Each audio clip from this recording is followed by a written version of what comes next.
and welcome to Knoxtober, weekend day one.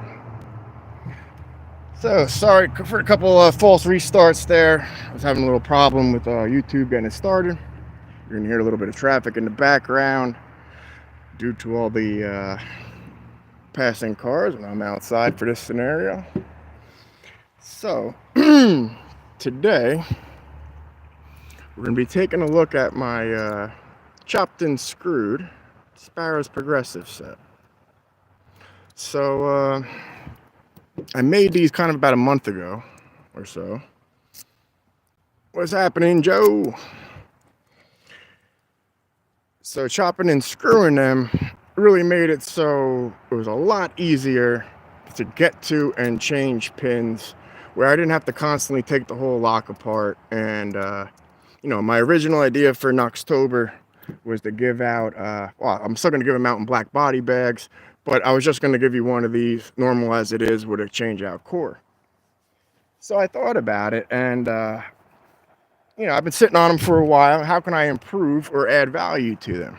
You know what I mean? As opposed to just giving you one little practice lock and a couple bare bones tools. So I decided to make it a set.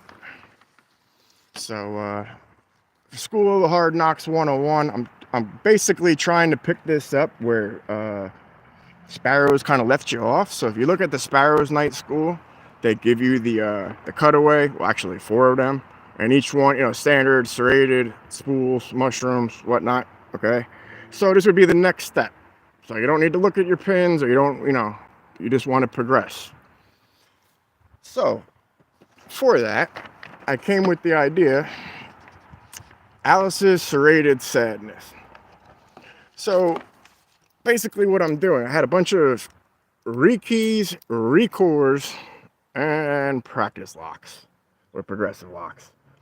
So kind of inspired by lock noob style of, and this is the lock I learned the most from, honestly.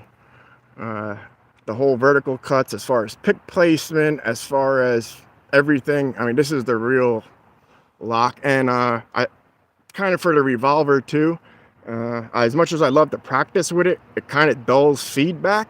So when I went into Sparrows land for a while and came back to the land of brass locks, I got much louder feedback. I don't want to say from real locks, they're all real locks, but from an actual used lock, as opposed to the how thick and I don't know, kind of dull sounding these were. So I decided to mess around with them a bit and see what I could do with them, and found out very quick I was limited. I want to show you what I mean by limited. First off, this almost made me want to quit in the beginning days of lock sport. Yeah, that's a tear. Like a whole pin falls in there and you get stuck in a false set, kind of like that.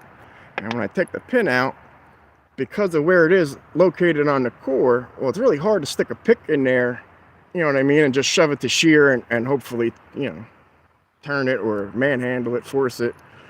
Yeah, so in the very beginning stages of lock sporting, like literally my second or third lock, to have it wedged locked up like that, I mean, really just, kind of knocked me for a loop there. So I wanted to show and make a whole video on it, on how to properly prepare, if that's the word you want to use, the Sparrows progressive locks. So for example, something after I take the core out, I just taped a little piece of sandpaper to this pen here. And by simply filing down, or not filing, you're just standing, getting rid of all the little burrs that are in there, you'd be surprised, man, how much stuff comes out when you take it apart. And I'm not talking about the graphite lubing in there. I'm well aware to use powder lubing and whatnot, but no, it's on top of that. So here's the idea themed for the challenge locks. So I have the blue key, that's Alice's Serrated Sadness. I have the green key, which is going to be the Mad Hatter and spool pins. I have the black key, which is going to be, oh wait, hold on. Yeah, I messed that up. Hold on. The black one's the Mad Hatter. And spool pins. This one is Eat Me, the green one. So that's going to be mushrooms. And then the red one here is going to be the Red Queen and have check pins in it. And then for each one, I kind of have a game plan here. Right away, again, something else I learned. You can't use normal pins on this. So I tried to use the Yale keyway with a real Yale key. And while the 3mm pins fit in the core, when you pull out the key, I have a little 15-second video of it. I'm not going to, you know, put pins in there just to prove it right now. But I know, I think this is the sledge one anyways. Yeah. But when you pull out your key, none of the pins drop. So like they literally sit right there on the warding. So anybody that has a Yale core, be very aware of that. If you rekeyed it or you know try to do anything and it seems to open real easy, chances are the pins are not engaged, or they're very limited engagement, just kind of sitting on the warding.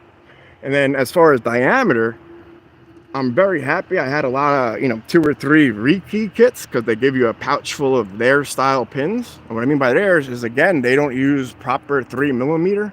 And if you read between the fine lines in the revolver and rekey set, they kind of tell you that. I believe it's like 2.89. It's something like that. Something just short of 3, where a normal 3, you know, a normal pin kit doesn't work. You know, 2mm, you got a lot of room still. So I'm going to show you real quick how to take this apart. I'm going to take out all the grub screws. And yes, there's different sizes. You can see for the Red Queen, I kind of added a little crown for her. I mean, like the grub screws are a little higher. So like these are the M3, or yeah, M3s by 3, and these are the M3s by 4. Local hobby shops, as much as I can get my hands on, and Home Depot is sold out.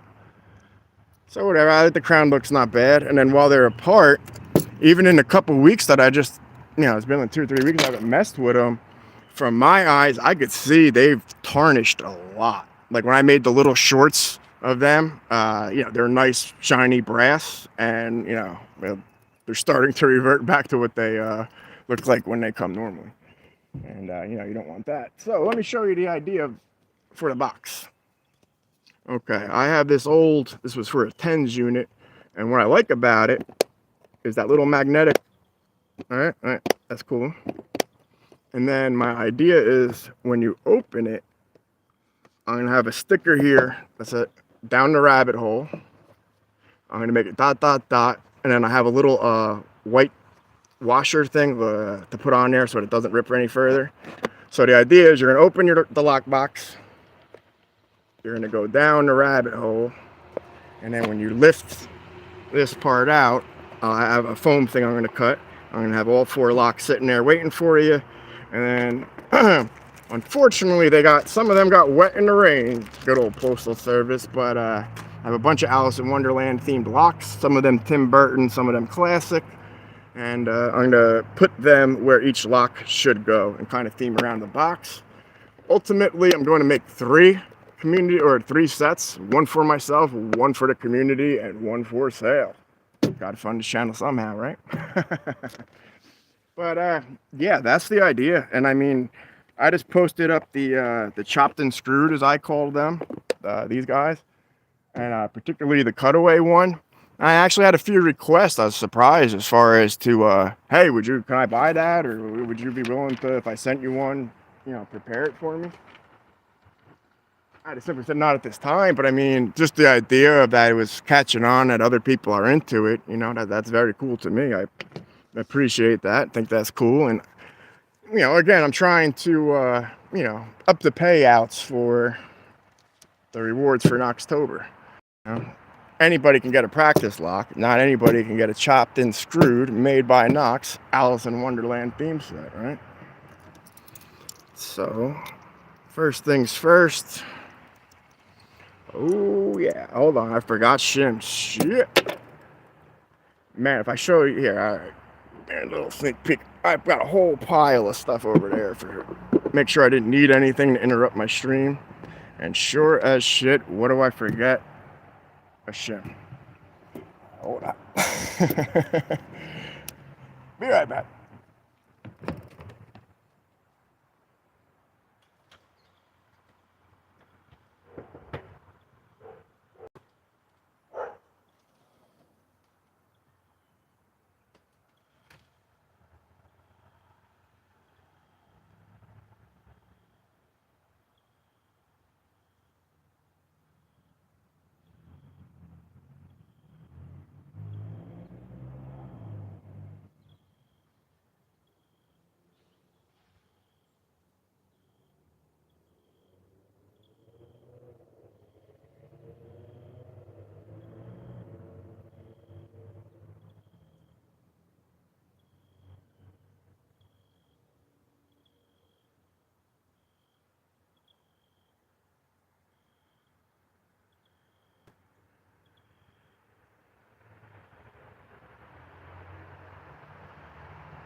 Alright. Shims up. All right. Yeah, better to have them and not need them than to need them and not have them. Alright. Sorry about that. Just having an outside setup, man. It's hard to think of everything in advance.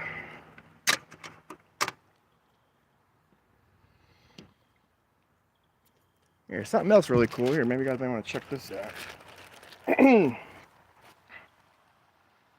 Here's the, even though, like I said, some of them got wet by the good old postal service.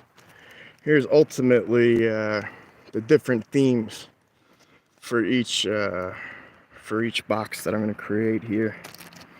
So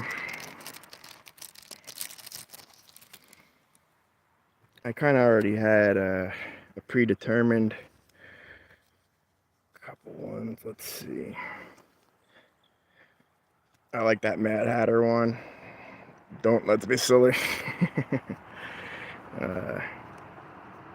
That's a good one. Alice. The Red Queen. Again, that's the Tim Burton one. Little Alice and the Mushrooms. And of course, who wouldn't like this one, man? Look at that. Shaped in the keyhole. I know it's like from the looking glass, but I mean, dude, that would be cool just to, I want to make sure these things don't get messed up out here or blow away. But I mean, even on the side of the box, look at that. That's like perfect. I wish I had more. You know, only one of the boxes are getting, you know, each sticker pack. I only have one version of it. But that's the Tim Burton one. Some of these get dark, like you know, Alice isn't so cute. If you notice in the last one, she looked pretty cute. And like I said, this one that I'm about to put serrations in, I'm calling Alice's Serrated Sadness. So if you look at these in particular, she never seems happy. You know what I mean? When I was looking at these online, I was like, oh boy. And then for the Red Queen, she's straight saying off with the head right there.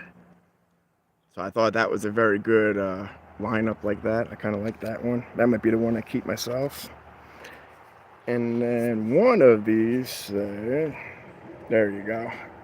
They eat me. So unfortunately, I only have one of those too. So I have one with the keyhole. And then the one We're All Little Mad's gonna go on one, and then We're All Mad Here is gonna go on the other one. The Looking Glass. But yeah, man, just the sadness that she seems to have in these pictures. I mean, that kind of, you know, gave me the name Alice's Serrated Sadness.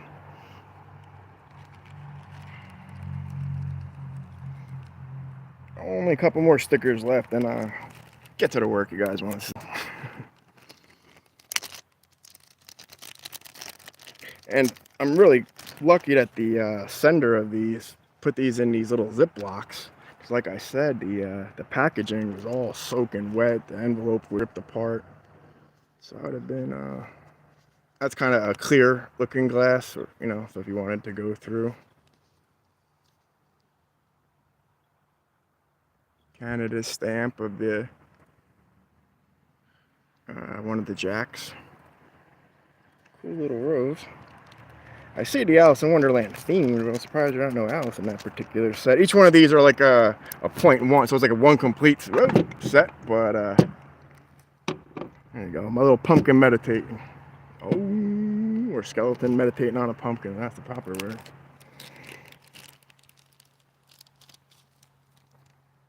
And this is the last final one. Oh, it's time for tea. I like this one a lot, the hookah smoking caterpillar, right? Come on. Who does not appreciate a hookah smoking caterpillar?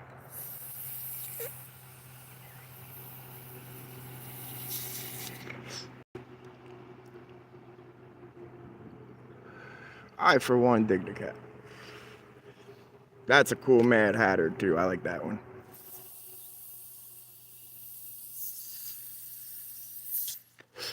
I have the spool pins just floating around with that guy. Now, I have a drink me.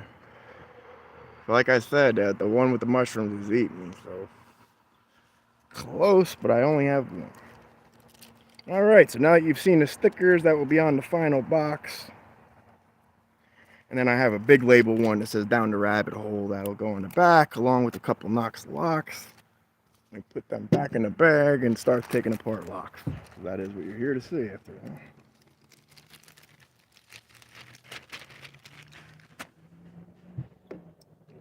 Okay, tools we will be using today. That is a 3mm tap, little T-handle. I have my Dremel tool here, and I'm just going to be using the little round tap to do some counter milling, and then the little T-handle to remove the Allen keys. And the last thing, I'm going to make these nice and shiny tomorrow for picking time. I got some Brasso polish, and then of course some high 3000 sandpaper. You would really be surprised how fast these things get yucked up brass wise. I said, if you look at any one of my shorts that, whatever, that might be a month ago now, I mean, you could see the tarnish that is, the lines that I kind of polished away or somewhat are already starting to come back, or the I don't even know what you want to call that. That comes back on it. I mean, it's oxidization. I get that, but yeah, they come back quick. All right, so we're starting with Alice's Serrated Sadness. I mean, yeah, even with these ones, it doesn't matter which way I take them apart because they're already tapped. They're already chopped and screwed.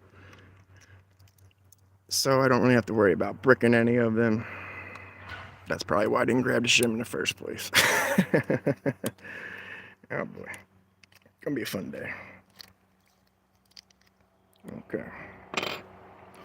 Boy, I'll tell you, each one of these locks must have been taken apart a couple hundred times, honestly. Just between the original picking process, the chopped and screwed process, the repinning process, a whole lot of processes on these things. Give it a little tilt down better, see what I'm doing over here. Look these up a little better. Just taking out the retaining pin with the screw. You definitely do not want to lose that.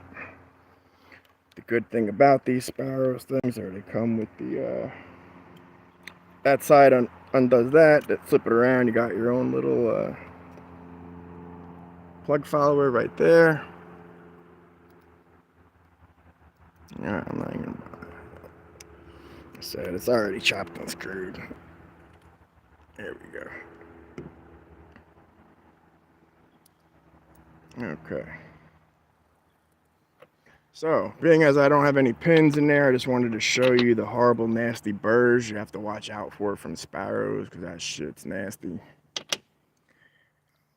Time to place Alice on hold here. And if you notice, all of these are pinned to 6 pins. So I had to go through the Sparrows reload kit, this guy, and let's see, this is parts and pieces of multiple kits and challenge locks. Yeah, I don't have a normal pin thing in here. Some check pins. But anyways, all the pins are tapered or they're not real 3mm. So you have to use pins from their pinning kit. So doing that for each one of these rekeys here, I've found the 6th pin that will work with the key. So each pin will be a 6-pin lock. That's kind of cool. I mean, not like they couldn't, they all have 6 chambers anyways, but I'm just saying, chopped and screwed. Now I'm going to show you, it's basically all just standard by Sparrows serrations up on the top. So I'm going to pop them out of here. And another thing I want to kind of tell you or warn you about, I tried to mix up some of the ammo pins and the Scrooge pins. And because of their diameter, they make a weird wedge in the shear line that bricks the lock. So if I didn't have it chopped and screwed, what I'm particularly talking about, there's a set that just locks the whole thing, the Scrooge. One of them is a cup and the other one is a bottle. So what I had done is I used the cup as the key pin. Yeah, I'm sorry. I used the bottle as the key pin, and I used the cup flipped upside down at the top pin. And when put together at the shear line, it makes a pin and pin, kind of. However, when you turn the key, it doesn't give enough room for it to break. You know what I mean? So you don't have like a shear line. And that's that's the problem. Is even if you have it chopped and screwed, you still don't want it. If it's can't open it with a key, you can't pick it. Can't really pick it open either. So.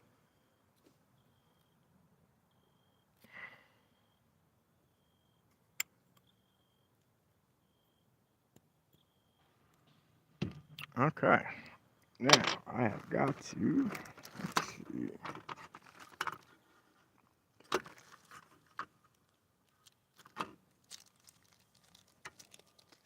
Oh boy, I need another pin of that.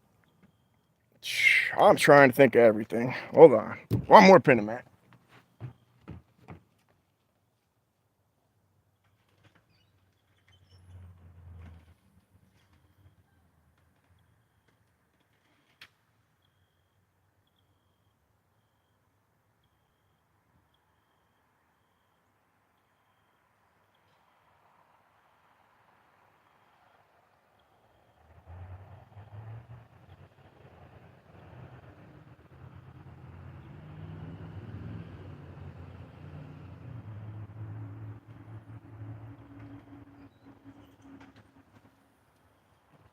Not bad, not bad.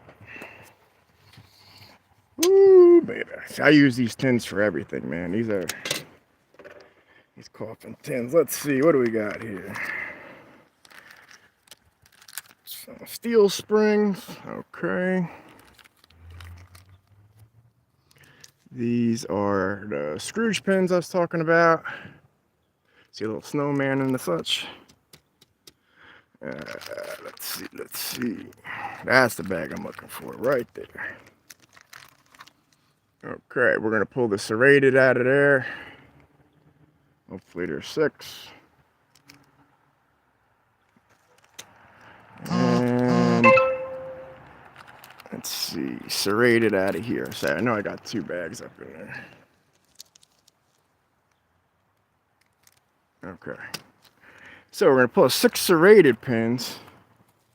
And then what I have in here, funny enough, these are all, well, mixed in with some key pins. All those little things are the wafers that I punched out of making these locks. And look at the difference, man. Like, hold on, shit. When I do it on picking time, they're not gonna have the couple of key pins mixed in.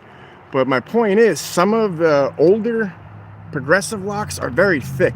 There you go, okay. You can see that guy, that was very thick. The rest of them that I had bought at a later date last year. All right, the first ones I had bought were 2 years ago. The last ones were last year for October. And they're very thin, dude. Like very thin to the shear line. All right, not to the shear line, to the springs. Like when you're filing down the top. Again, if you look at my shorts, you could see right before I'm about to break through, I make a video and I just show all the little dots of where they're about to be. Okay, so first step, taking out 6 serrated pins.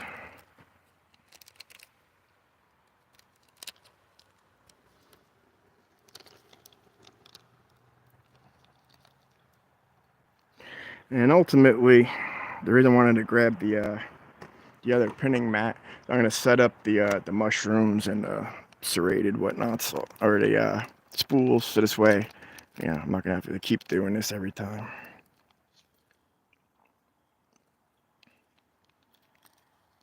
But yeah, I really like the idea of having a next step in the Sparrows progressive, line. As far as, them just wanting to, let's see. I don't want to say leave it at the cutaway, because I mean, at the next point, you're either buying real locks or you're not, I guess. But I would just appreciate a little more in a sense of, guidance and education. Like, okay, if I can pick a cutaway, no problem. Of course you can not look, But at the same time, I mean, oh, okay, well, hold on, I'm going to show you the exact trap you cannot use in sparrows. Here's the bottle. Let's see, if the bottle's in there, that means the cup's in here. Because I had to move in a hurry. If you haven't seen the eviction video, you should, because it's funny. Okay, here's the cup.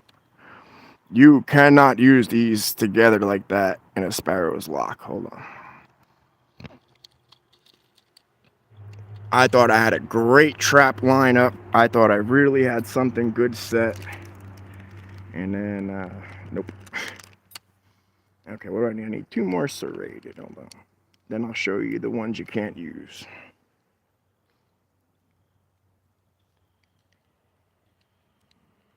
There we go. Okay, 6 serrated.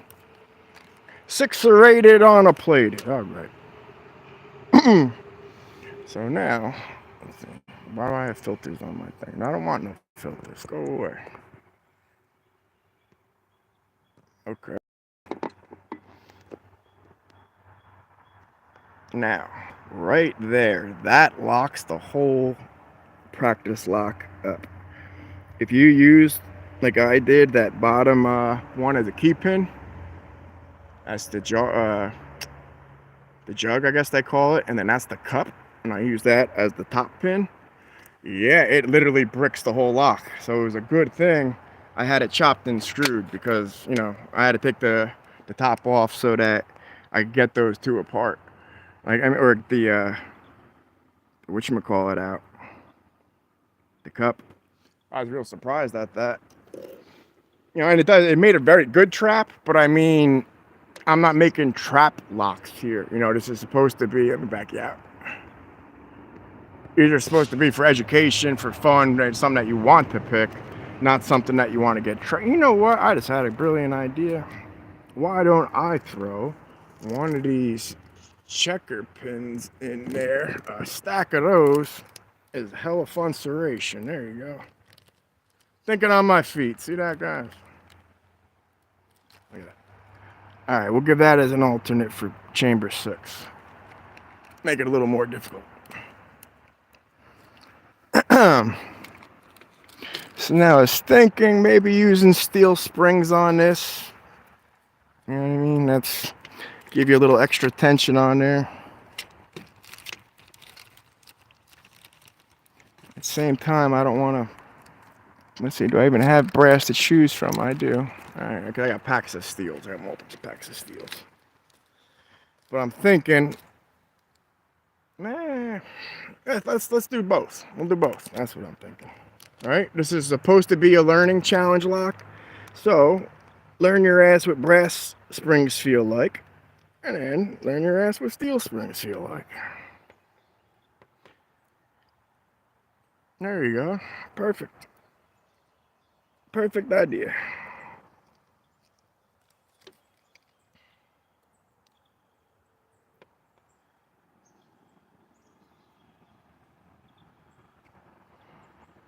Yeah, I really thought that whole bottle and cup thing was an awesome. I know it's not a pin trap, but I mean, you know, you kind of get the idea what I'm saying, how the one pin really rides up and sits inside of the cup. But yeah, wow, that one's red. That one's straight red. That's weird. Okay.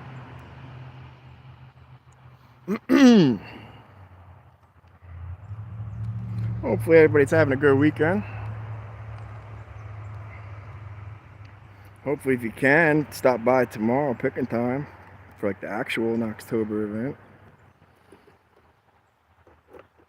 Alright. I got both springs out. Sure, they're in one piece still, not bent or kinked. Okay. Yeah, that's weird how that one's blood red and the other ones are orange.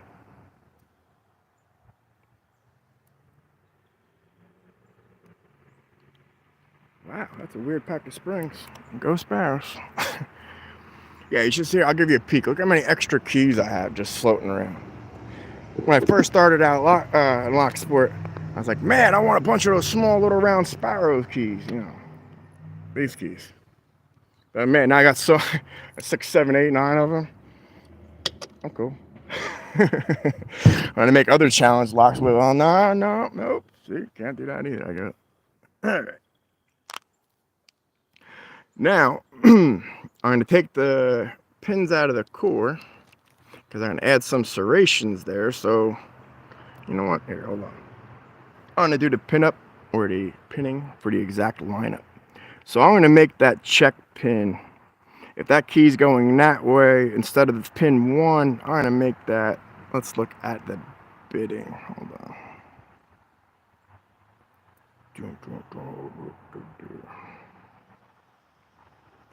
So anybody got any good news? Anything good going on anywhere? It's crazy with no Lock Sport cast, with a couple of, just how much the scene has changed in the last year. It's crazy. Flying Springs, Flying Springs. I did say I was going to add a steel spring, and here we are. I think I should add the steel spring wherever I'm going to put that check pin. So let's give that one. I'm going to look at the key where, how the key's cut. But I also, if I remember correctly, blue is kind of like the easiest for raking.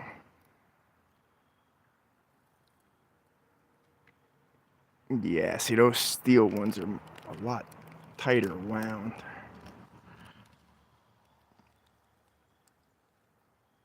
But they're definitely not the small size ones that go into here. They're just a little tighter wound. At the end of the day, I honestly don't know which one gives you the better lift or the better pushback, so to speak, tension-wise. I like this weird red pin, man, or spring. I don't know why there's one red one amongst all the other ones. I'll keep that one for me. Put that there. Oh, again, that's waiting on the key. Okay, I forgot. Alright, time for key pins.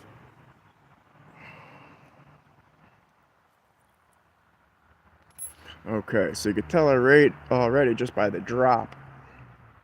I'm going to go with number 4. So 1, 2, 3, 4. That's where I'm going to put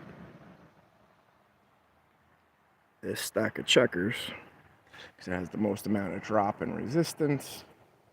And the rest of those guys, that's just enough for me to grab. That back one's a little close. I don't think a lot of action or grabbing is going to happen there, but can't win them all.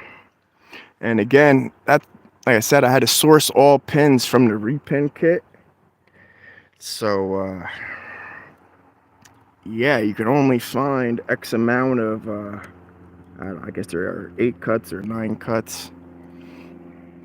Yeah, I'll give you a better look at what I'm doing. Sorry about that. But, yeah, because of their cuts. Oh, look, I got some mushroom spools for pins, for key pins, too. All right. I really outdo myself sometimes. I forgot all about that.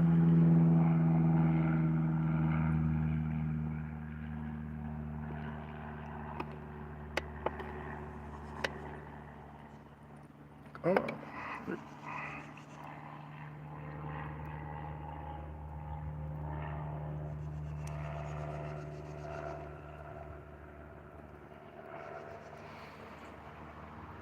Okay, so for chamber 5, I actually have a mushroom pin instead of the key pin. So this is what our lock is going to look like pin wise. This is Alice's Serrated Sadness. Now I wonder if I can get away with, if I flip that mushroom so the lip is on the top. That should kind of mess with the serrations more than that would. I just hope it sits on the key equally as flat. We're going to try it and find out. Alright, I do have my Dremel tool here, but I don't have my file. So if I had my little file, that'd actually make that a little tighter of a lip. But again, this is supposed to be a fun lock, a practice lock, part of the set. So I guess I'm not going too crazy here. Okay. So now that we have the key and we see where the deepest chamber is, pretty much this one's going to be nice and easy to mod out. I'm just going to be using, again, this is a 3mm tap. And the only thing I'm afraid of, or I'm a little curious of, is, like I said, the pin spacing, where the pins are very small and almost tapered. Well, not almost, they are tapered. So if in my threading, if I'm going to widen it too much, I don't have a 2.5 tap. I only have a 2 and a 3. So, for experiment's sake, alright, I'm going to thread chamber 5 first, because that's where the, wait a minute, no, chamber 4. 1, 2, 3, 4. I'm going to thread chamber 4 first, because that's where the checker piece is going in. And we're going to see how wide of a hole that makes here.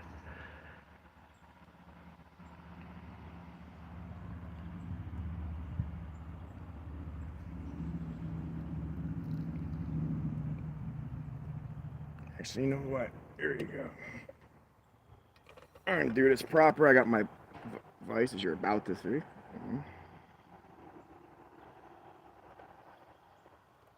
Just lining it up in the old pan of ice. Locks. Okay.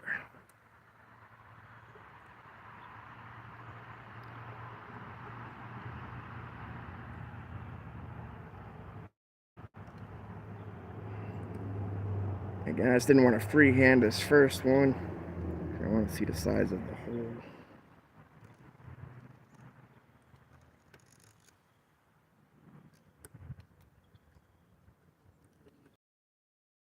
Okay.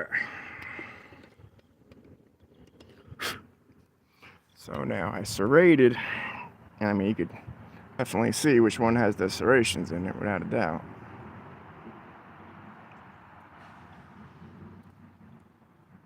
The big bright one with all the... However, the thing I don't like, and I've yet to find another source for it, it's just, I guess, the millimeter of the threading.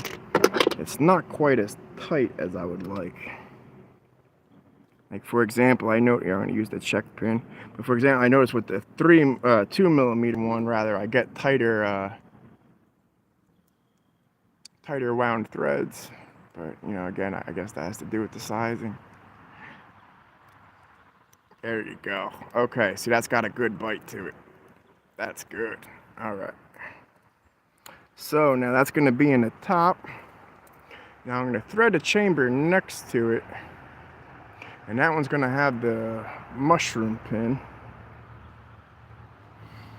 So the idea is, well, I'm going to ultimately end up threading all of them, but the idea is to really get either the serrations from the top pins, or in the case of this one with the mushroom here, the lips to really get caught in the serrations. I mean, that's the whole, what you're learning here to pick is serrations. So hopefully that'll come out the way it's supposed to. I'll put it back in the pan of ice for a second and get the rest on camera.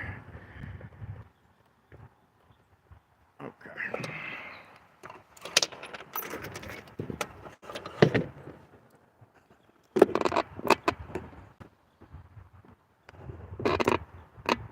Little side vise action there. Okay. I don't have any sensitive materials like okay, I just want to make sure there's no addresses or people's names, shit, whatever here. Okay, so I'm gonna be whoa, sorry about that. I don't know what the hell has happened. I think this timed out. That was weird. I apologize for that. But I'm serrating the next chamber, 5 right now.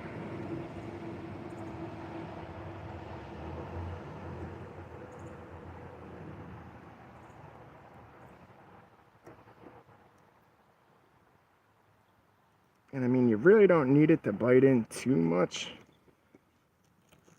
I mean, honestly, a good, like, three goes around with the thread like that. That's a good enough for you to grab. Definitely. I'm just hoping that again, using these cores, man, this thing gets very sensitive. So I just don't think.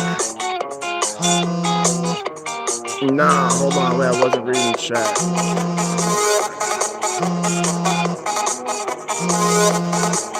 Hey, what's up, Downfall?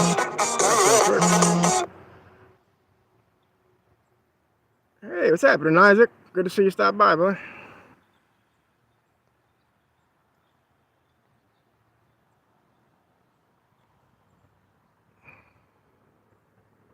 Oh yeah, dude, I'm trying to be hyper focused getting this finished for tomorrow, dude. Well, tomorrow I'd like to present it on picking time, and then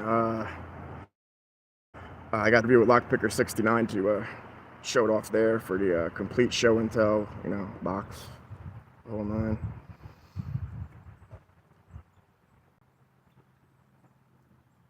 So yeah, it's not so much that I wasn't reading chat, it just wasn't popping up for some reason.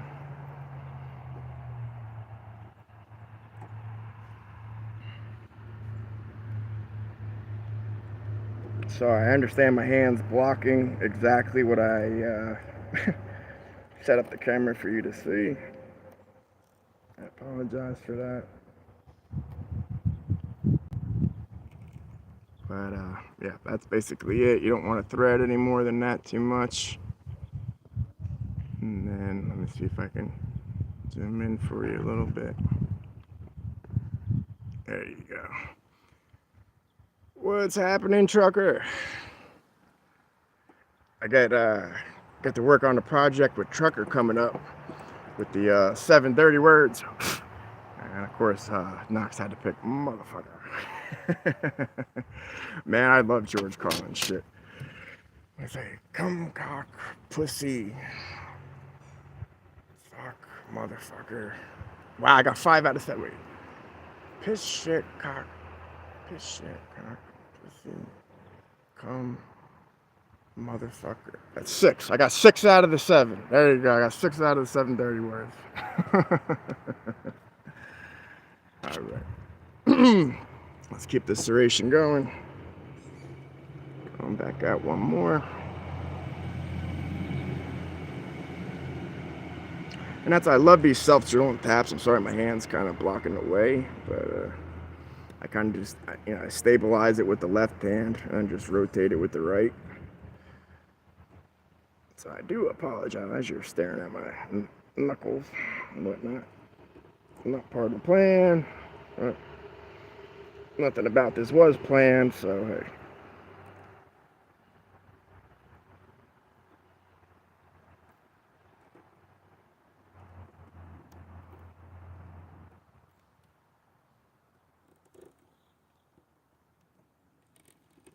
Okay, and once you see it's in there, good 3 like that. I'll back it out. Pop the core out for a second and see how it's biting. Skeleton. Oh, you're driving, trucker, huh? I better flip the B right back, otherwise it won't mean nothing if I go somewhere. Where are you driving through, brother?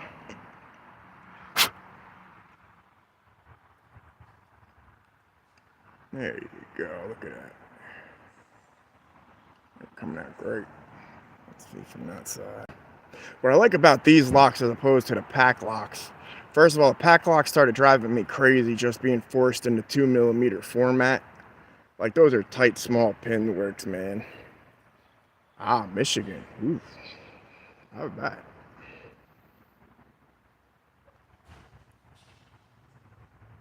Well, yeah, I'm just checking. That one's got really nice thread on there. That's pretty good. Wow, how is it I get... I'll take it as it is.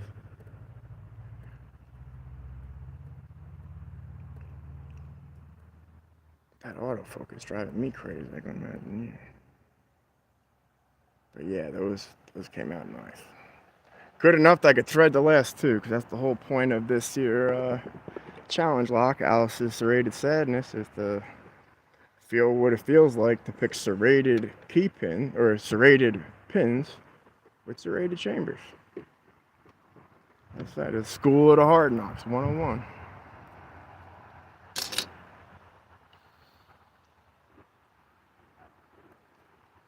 Yeah, I don't understand why Sparrows just left it with the cutaways, man. I would have done so much more. Man, I get like the night school, get your foot in the door. But without LPU, Lockpickers United, that was a good point for me to figure out what the hell to do next, what locks to go, as far as you don't want to be a yellow belt and all of a sudden be overwhelmed with like a sergeant or a medico or something and quit just because you're overwhelmed, and that sucks. You're just underskilled and haven't practiced yet, and a lot of people, they just see lockpicking lawyer or Bosnian Bill or something. Oops, sorry, I'm over here serrating chambers. You got no fucking clue. Anyways, they just see a couple guys on TV doing it, and they don't take into consideration the thousands of hours that have gone into the practice. And try for 15 minutes, all of a sudden they don't get an open, and just want to rage quit. So that's what I like about Lockpickers United, is it gives you a good place to where to go next for your next belt. It gives you an idea of where your picking skills are at. Something else I learned, just because you can pick a lock, meaning like it's because I could pick a sledge or practice sledge all the time, doesn't mean I could pick every sledge. So I mean, just the tolerances of every lock can be unique and different.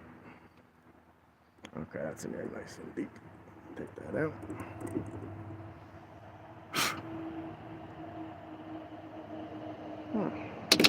I don't like the way that last one looks. I'll show you why in a second.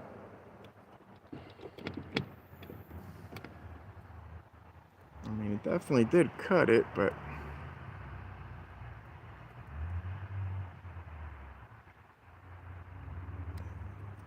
it took a second to self-center. You can see the other one, like that one got a really good, well, so did most of them. However, that was also the 6th pin that I was telling you about, that they don't give you the pin for, and you have to source it from the over here rekey kit. So I don't want to mess with that chamber too much. So let's reassemble her and see how Alice is going. And don't forget, I still got the Mad Hatter, Eat Me, and the Red Queen. I think you're gonna get a kick out of the Red Queen, man. That's where the check pins come into play, both as key pins and top pins. Really cool. And then once I have all the mods and pin work done, I'm gonna give them a nice brass touch up again, as far as polishing and sandpaper and shit. I really can't believe in like a month just how much they've tarnished. That's the word I was looking for, tarnished. I'm over here using big words like oxidize, oxidization. No, they tarnished. Alright, so let's see how these key pins feel.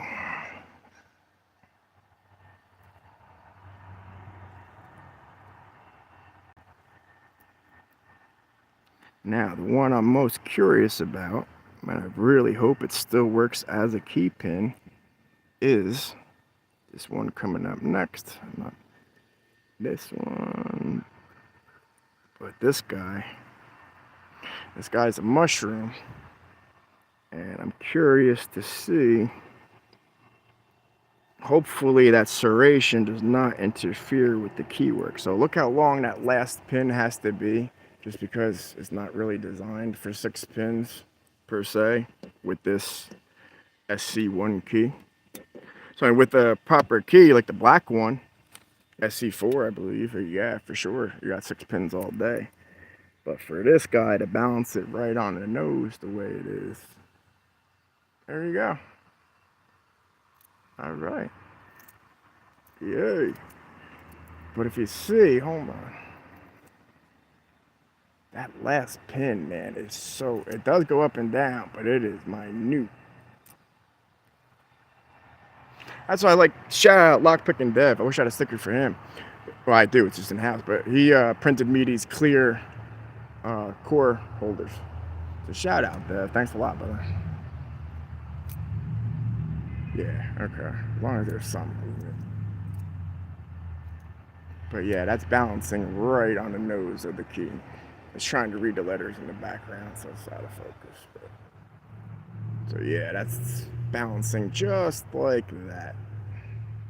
Right on the bow. Okay.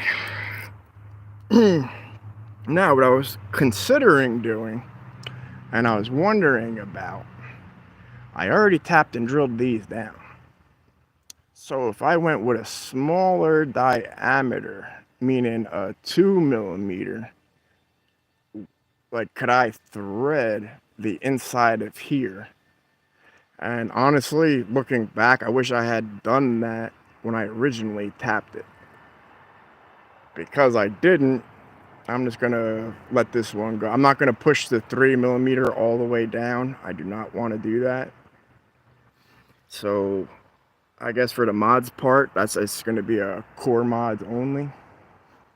I don't want to. There's a good amount of room. It's kind of hard to see here for that. Grab my Jimmy Longs. Put the diamond in the hole a little bit there. You can see there's a little bit of space in there. That's a little too much play for my liking to. Yeah. All right. I said this chance threading that. I mean, on the angle that it would go in, even if I got 2 threads or whatever in there, I think it would do more damage than it would good overall. So I'm just gonna put it back together with the pins. And again, I'm gonna alternate the springs, throw a steel one.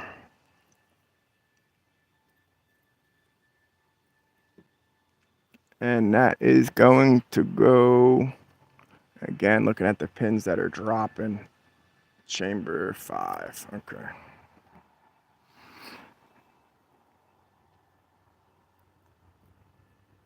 Keeps working its way down the line. Okay.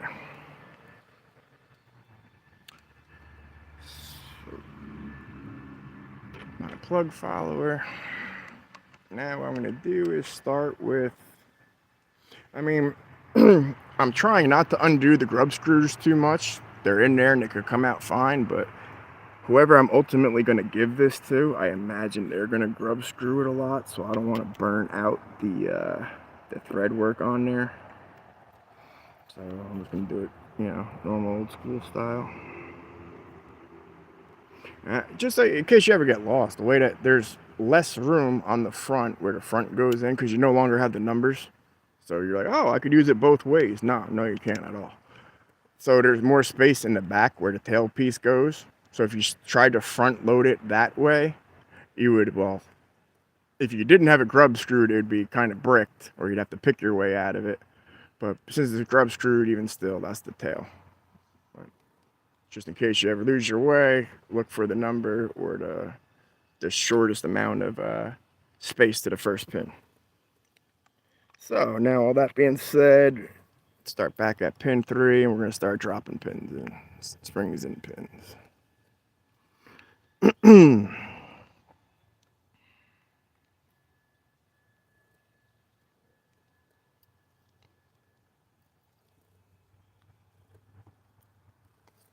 Okay, chamber 3. And of course, make sure your serrations are facing the way that you want them. Going into the chamber and engaging.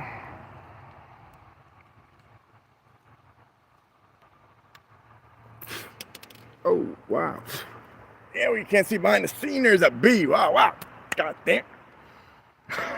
That would have sucked, getting stung while live stream's going on. That really would have sucked.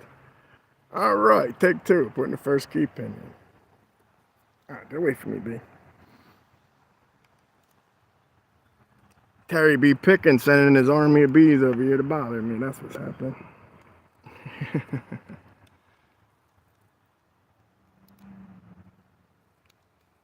Okay, pin 3 is in. I'm going to do the same with the...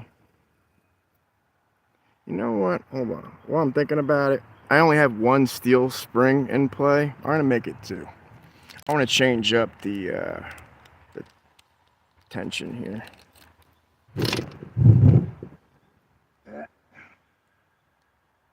And of course, just throw it on the ground and I'll find it later, sure.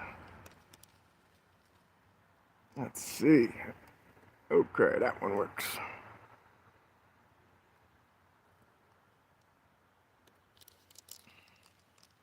Yeah, having just moved out of my place, I often wonder how many places, or not how many places, well, yeah, how many places key pins or springs or whatnot have launched all over the place. Like, I could only imagine. Yeah, what's up, Kraken? Drive safe, truck and lock. Drive safe, brother. Yeah, you'll definitely catch me on picking time. Let's get knocked up. I got you there, Kraken.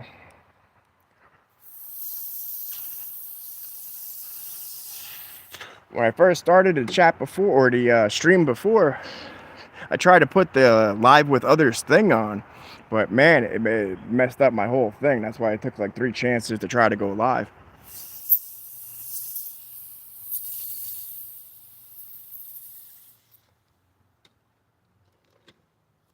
Okay. Ooh, that's not okay. Of course. USOB. I didn't charge my my vape thing.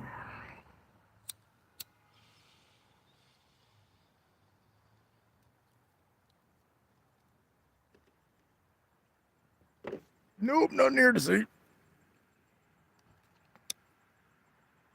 Okay, this one's gonna be a brass.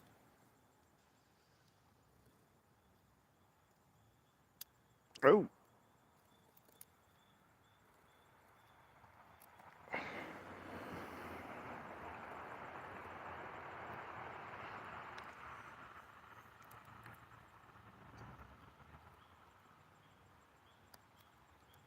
Okay.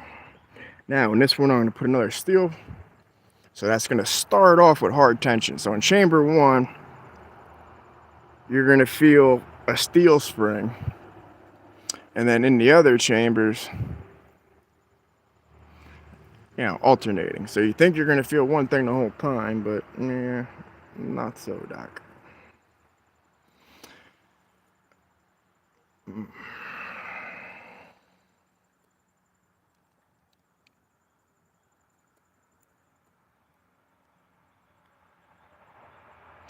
You know, there's been a couple times where I've wanted to use, and I think this might be one of them, the actual core as a core shim. I've only seen it done a couple of times, but I was like, yo, like that's really kind of impressive. So the way you would do it is you would turn the core, have it sideways, and then as I was pinning them, further push the core in, and once it's all done, put the cap on and spin the key. Real fucking impressive to see it done. It's also kind of hard to do.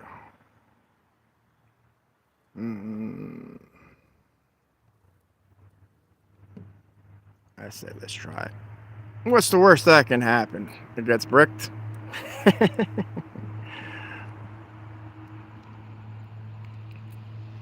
Okay. Hold on. I'm gonna do this left to right. That's the way I've always done it in the future. Wow. That's the way I've always done it in the past. All right.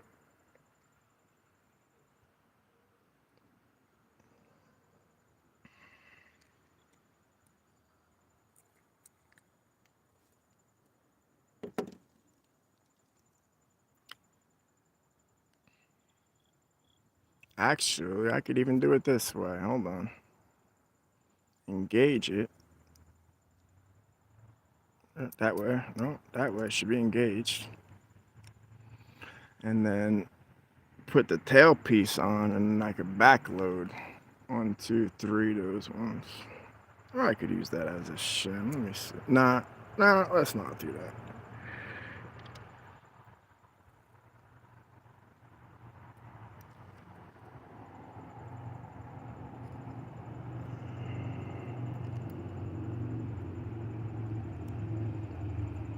Got 3 more locks to do after this one, boy. Woo! Gonna be some show today.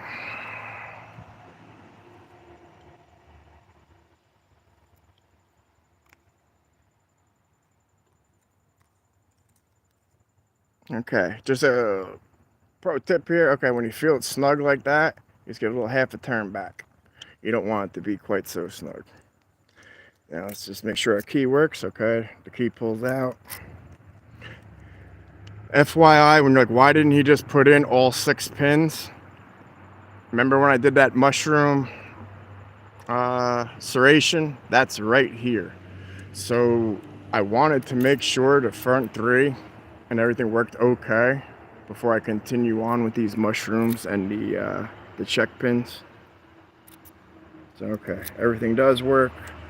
And now I get to do it the easy way of taking out the grub screws. I get to cheat. Oh, hold on. Got the right size? Yep. Nope. That might be Imperial, and yep, okay. So no T handles, but I got my gray handled set.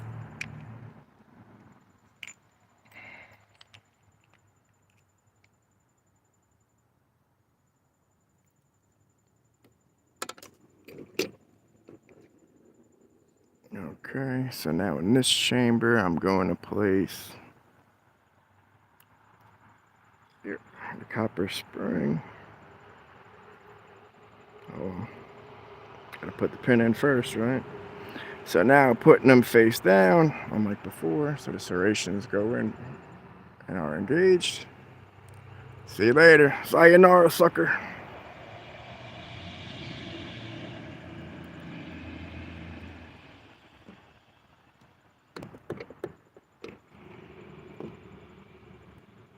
Here, just so you know I'm not making it up. Look, there's that. Look at it. Look at it.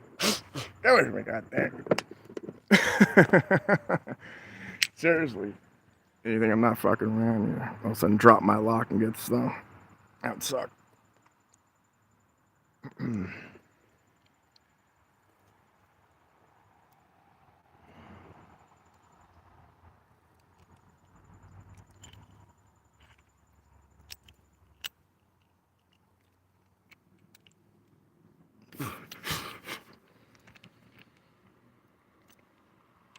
Okay.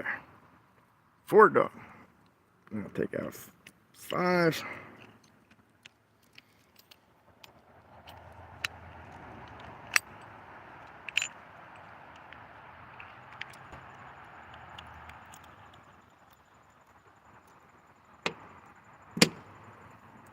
Now, this is the one we're putting in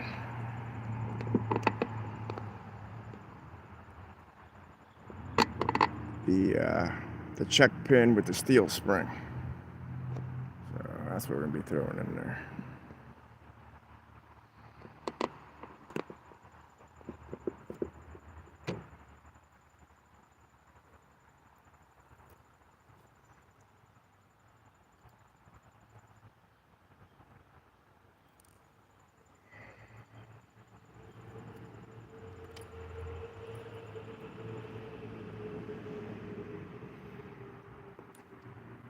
There we go.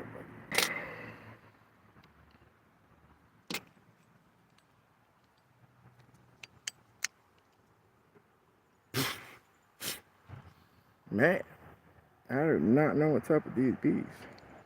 Like, we don't really have like bees around here like that.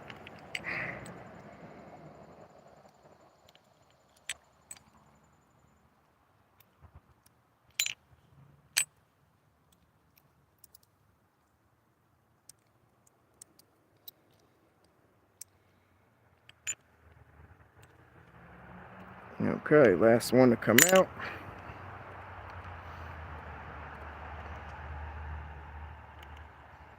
Yeah, I got a bunch of things lined up for tomorrow. Let's see. Besides showing off the Alice in Wonderland, I got an awesome ASA 700 grub screwed and a Ruco 500 that I got from in Lockpickers United, Yagi's. Yagias. I don't know exactly how to pronounce his name. Should probably ask before tomorrow. I'm sure people in Picking Time will know exactly who I'm talking about.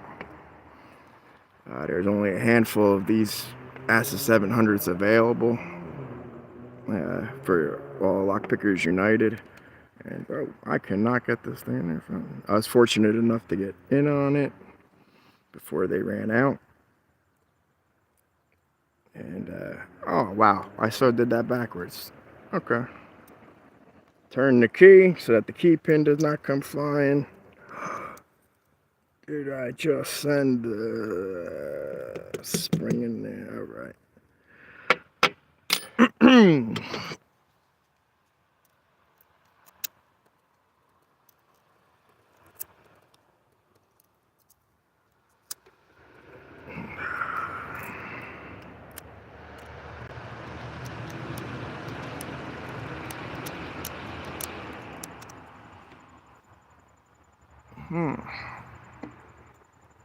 Let's see, can I get this fucking thing out?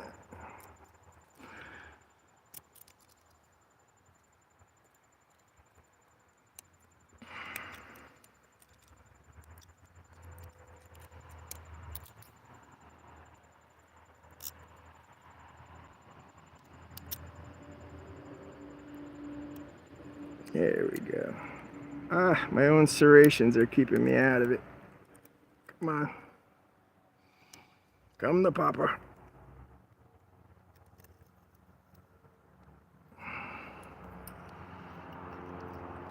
Yeah, I would say that's a problem. Wow. Okay, not a problem I've ever encountered before.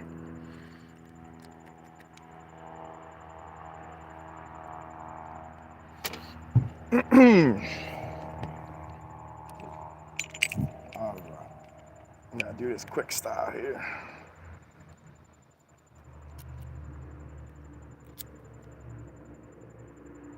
I gotta punch this down or punch this through. I'm not sure which one yet. There you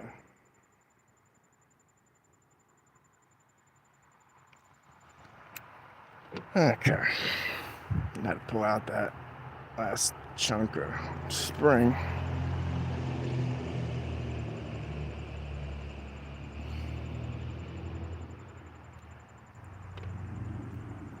And I got 3 more of these to make.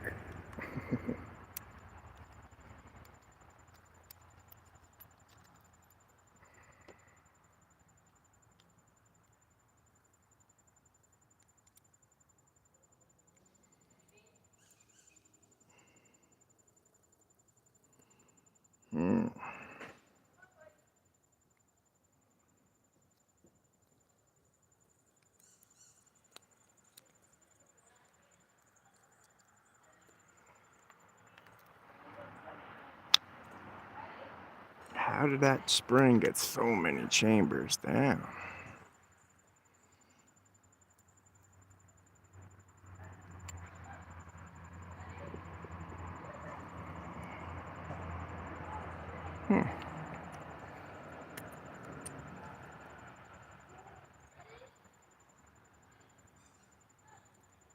I don't understand how that little piece of spring came out. I totally removed the core. Where the hell else could that piece of spring be?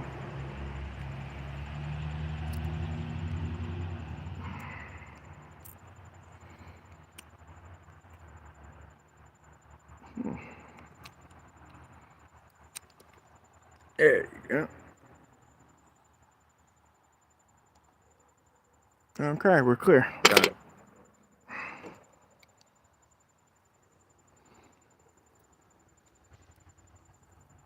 Now the pain in the ass. Unexpected detour.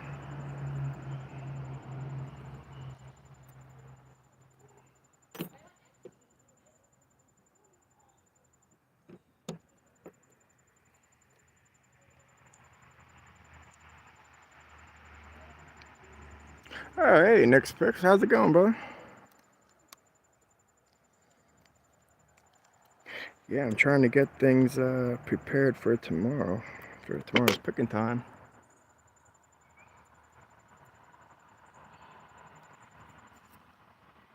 Alright, let's get this damn serrated in there now. Final spring. Yeah, I'm good. Doing good, dude. I'm excited for tomorrow. Definitely something to look forward to.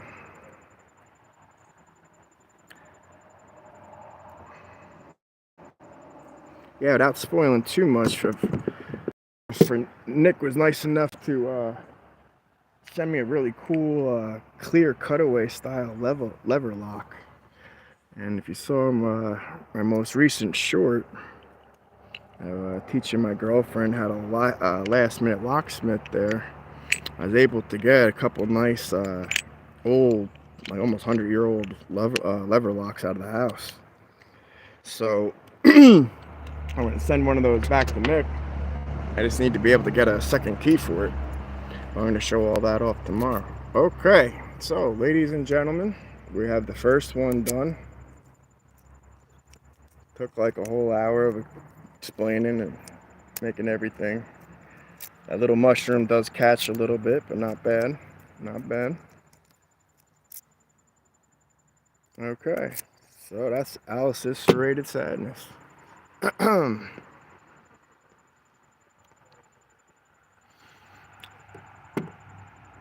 See, now I am going to work on the Mad Hatter, which is this guy filled with a bunch of spools. See, I would like to make custom make pins for here that are little like kinked top hats. I think that would be cool.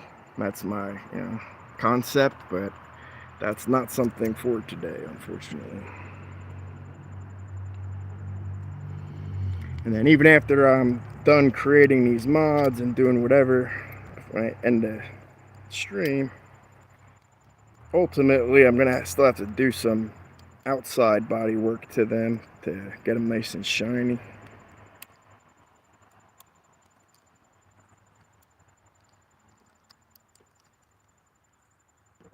Okay, so I really cannot believe how much they've tarnished.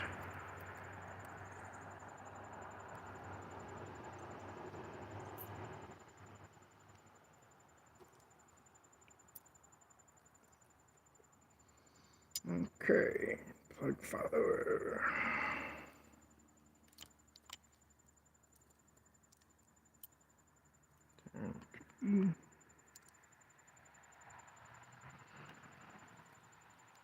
Is this the one that gives me trouble?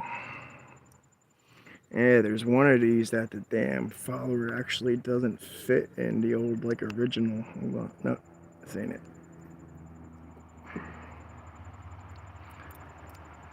And again, you're gonna see I have it keyed to 6. So all 6 chambers are keyed. I'm curious myself, what the hell I even put in there? Okay, let's take this serrated out as it's no longer in play.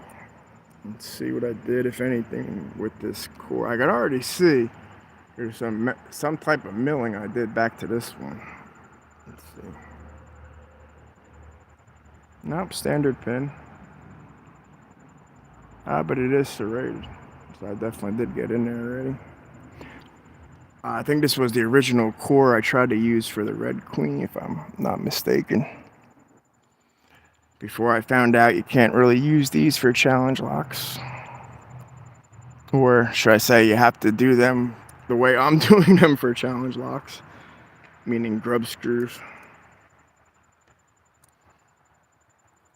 Because they are going to get locked.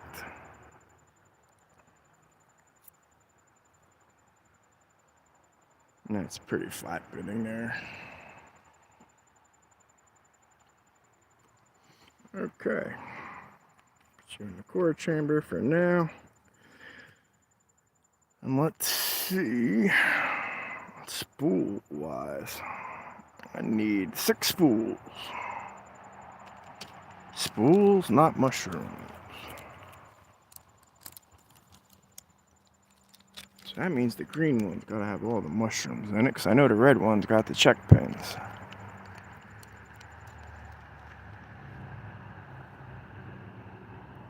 Oh wow, look at that. That spool's not even straight.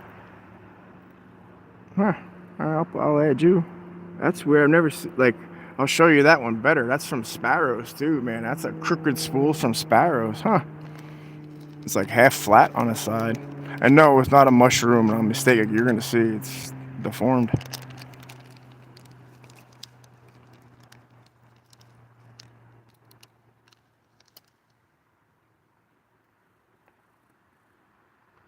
Mm, maybe not. Maybe that's the way it's sitting.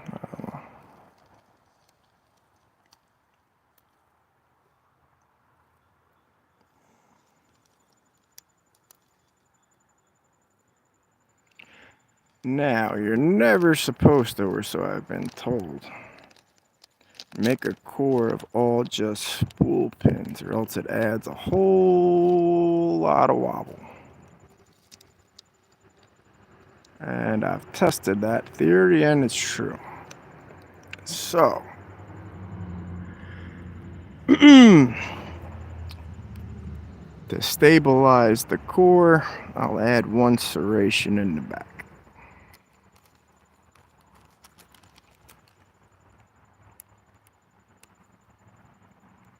It happens to be serrated on there anyways. How about that?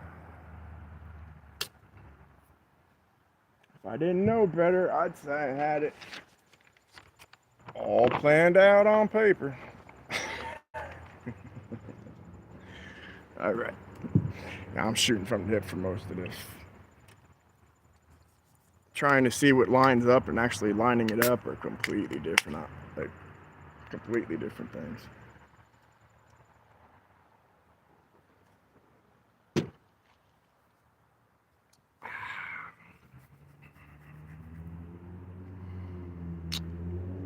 All right, let's see what I already have residing up top in here. I'm curious myself. Could already be loaded with spools. I don't know. Like I said, I've already done a couple sets of these. Yo! Wow. Holy shit, that shot out of there. You see that? Wow.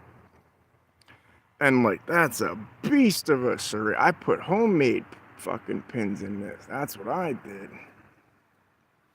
Aha. Okay. Let's see what else I did here. Yeah, steel pins too. Shit.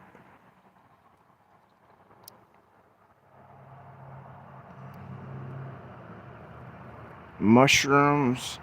Ah, maybe I made the black to eat me the first time around. Okay.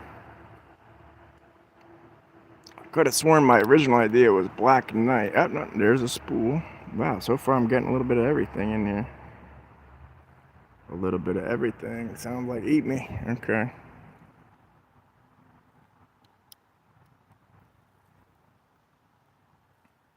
Yeah, and that's a spool too. Okay. Oh, yeah. Hold on. One spool. Mushroom, mushroom, mushroom, mushroom. Let's see what this guy is. Mushroom. Okay, these are a bunch of eat me's.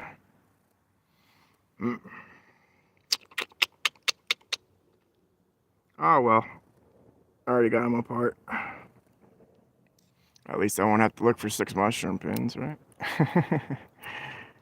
And honestly, looking at that first pin, man, I think I'm gonna use that for the Mad Hatter. I'll just throw something else for eat me.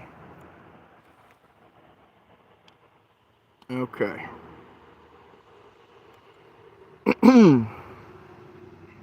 Yeah, 6 or 1 serrated. Or maybe I made that one the Mad Hatter because it had a little bit of everything and was crazy. That almost kind of makes more sense.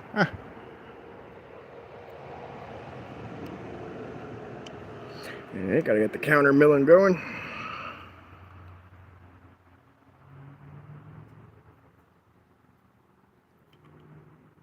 Trying to put that in without killing all the springs in the process. It's not as easy as it looks, I promise you that.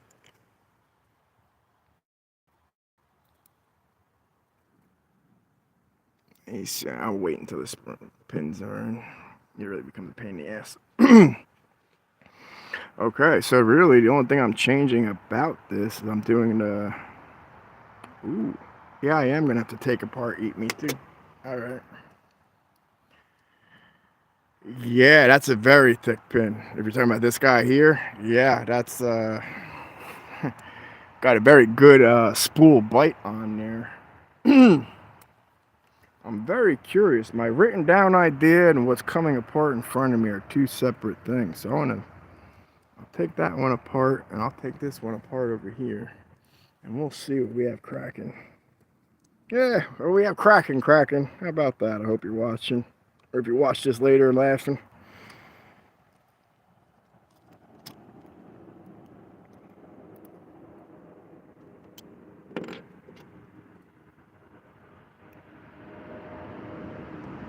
Retainer pin and spring. Check.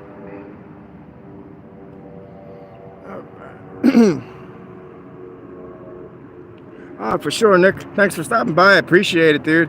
Yeah, if you can make it to picking time, that'd be awesome. If not, like I said, definitely watch the replay. But I'm going to show off the clear lever you sent me and what I'm sending you. If you don't make it, I'll definitely hit you with the timestamps, though, dude. Appreciate you stopping by, man.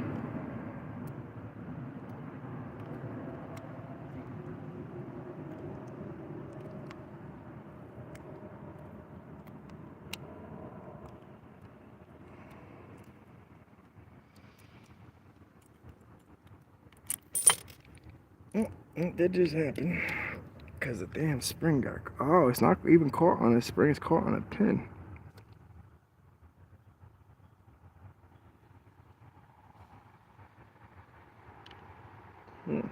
Yep, and I have them backwards. Okay.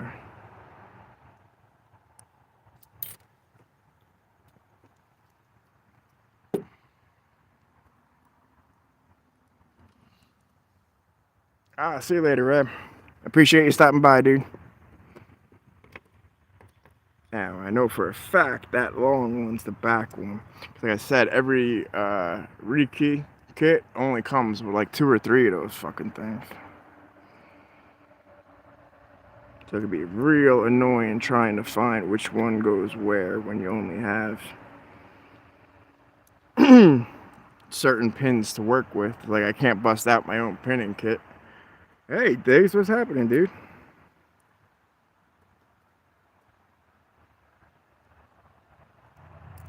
Hopefully you're enjoying your afternoon.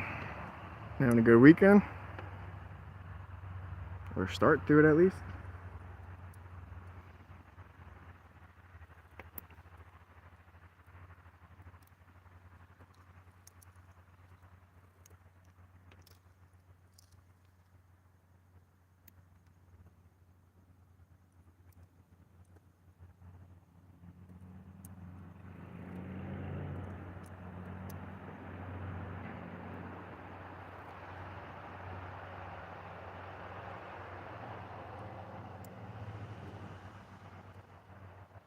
There we go. Okay.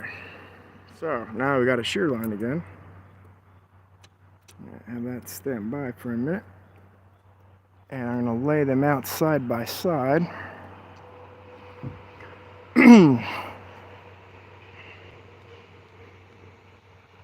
So I know, like I said, I already know what's in the red queen over there as far as all check pins. So let's see what's in the top of this guy. And we already had 2 spools come flying out, so I'm guessing I pinned this one up as the Hatter before. Wow, those springs are really pushing tight.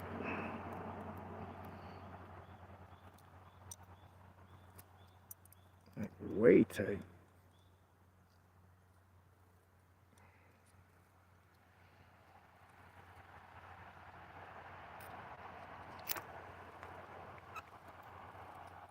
Okay.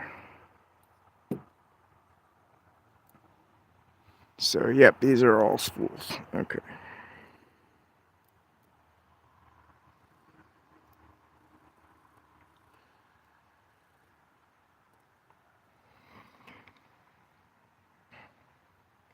So I'm going to put the spools into the black one as the Mad Hatter, and I'm going to put the mushrooms into the green one as Eat Me, and then do the appropriate counter milling for each, which for this core I already have the one serration in. I'm about to do 5 quick little counter mills, and then for the spools I'm going to do pretty much the same thing. I'm going to do a bunch of counter milling and probably just one thing of serrations just to change up what it feels like picking wise. I'm just looking for the proper Dremel attachment. Okay, I'm going to show you which tool I use myself. I mean, everybody has their preferences. Sorry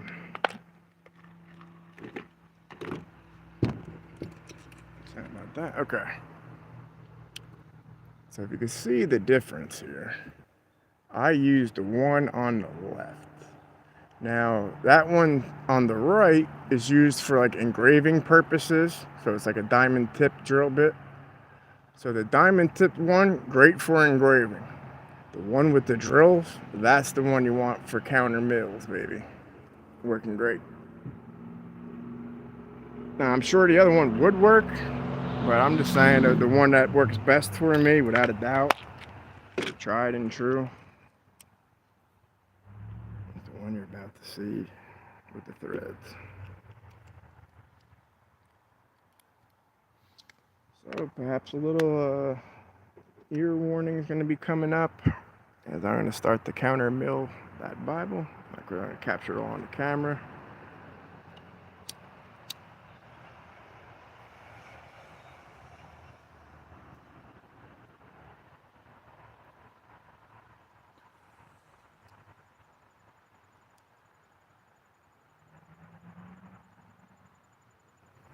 I really wanted to go live for Friday the 13th, man. Things just didn't line up for it. This is like we're not going to have another Friday the 13th in October for like 5 years, something like that.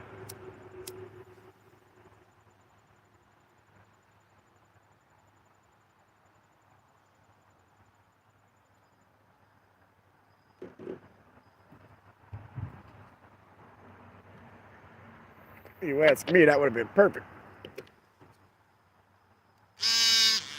Perfect for an October. So, here we go. Basically, should have given you a sound warning, but just in case you're new to counter milling or you wonder what the hell I'm doing, basically stick it in there, get a little wiggle. Gotta love the sound effects. What's the point of counter milling? Well, it really gives the threads of these spools something to catch up on. Just like the way threading kind of catches up. It's serrated. Well, counter milling is what you use to catch up spools. And you'll see when I do Eat Me, I'm going to do a variety of both, depending on which side of the mushroom I put into the interacting part.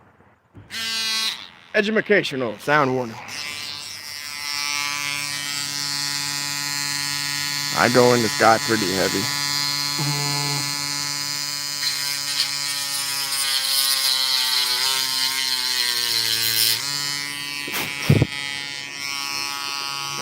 Nice, make a little room for it. I'm not wiggling the camera every couple seconds.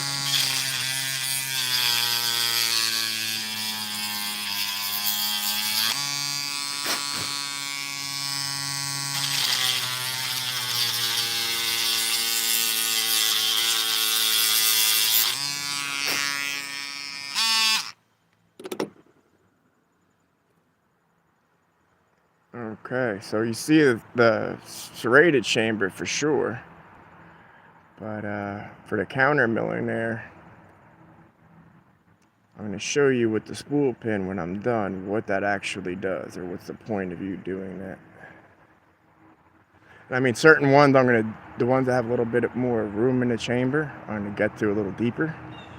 But the main point is to create a lip right there. So let's see if I can grab Here, I'll show you with this one. This is a homemade key pin spool.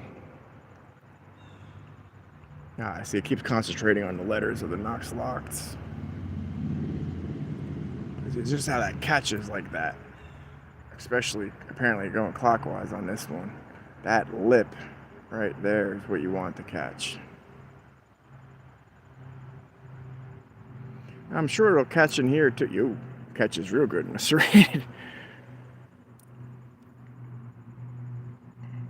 But that's also because this pin has a pretty tight cut on that. As I didn't do much as far as pin work, but I mean, that's the little bit that I did get on there.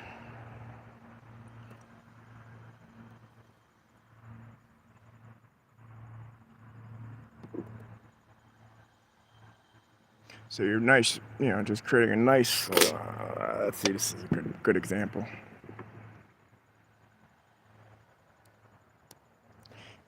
Hear how it makes that snap when it's coming out of there. That's what you want, is you want that little tunnel in there.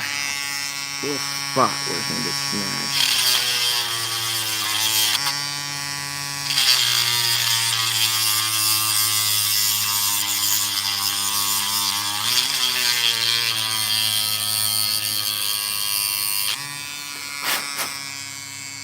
Now, the better the lip, like the tighter you watch.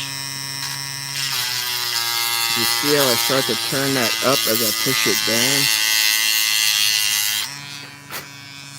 I'll show you as I turn it now counterclockwise, I've got a much better lip on it. So I'm going to turn it this way to kind of even it out. Start with the edge and then rotate the back, rotate the core. Now, check it out. I'm going to use the long key pin to show you. That's a good bite right there. Ooh. Alright. I ain't mad at that at all. That's good. That's a good bite on there. Ooh, that's a real good bite.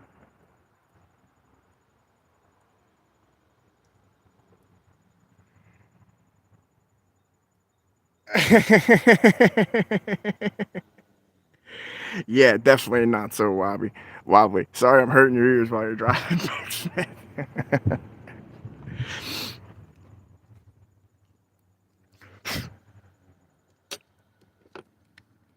Alright, back to getting that lip down a little tighter. Okay, again, guard your ears.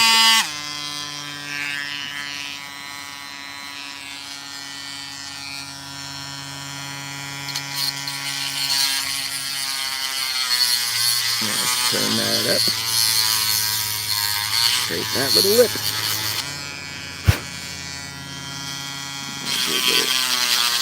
That way.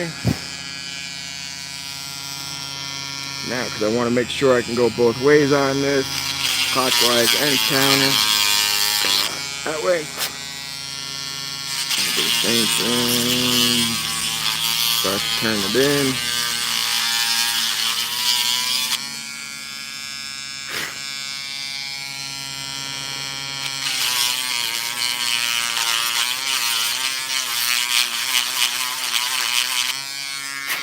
Alright, let's give it a little test. Go with the half diamond test first. Yeah, see, look at that. Hold on. Get these words out of the way. All right.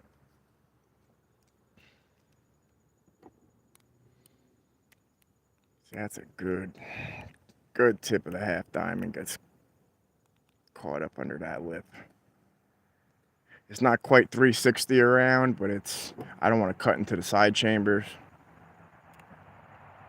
Yeah, that left side's something fierce too. I don't want to get it too deep. I need to bring that side up a little bit. Okay. Okay, left side, bring it up. And what I mean by bring it up is that top lip right there is still a little thick. So where it's getting caught a little deeper. Oh, hey, John, how's it going, brother?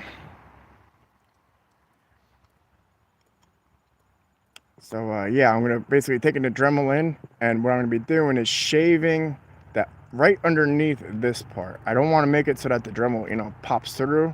But I'm just creating a little pocket in there, a little better, so that, the spool's going to catch. On this side, it's catching fine. That one needs just a little tune-up. So, again, sound warning.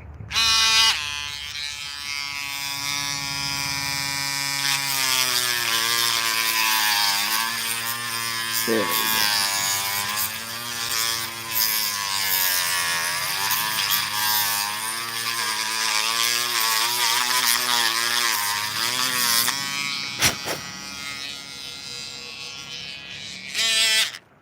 Alright, now let's give it a try.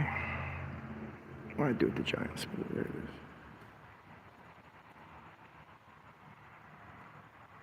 is. Ooh. Alright, that's good. It's flipping out of my hands. That's good.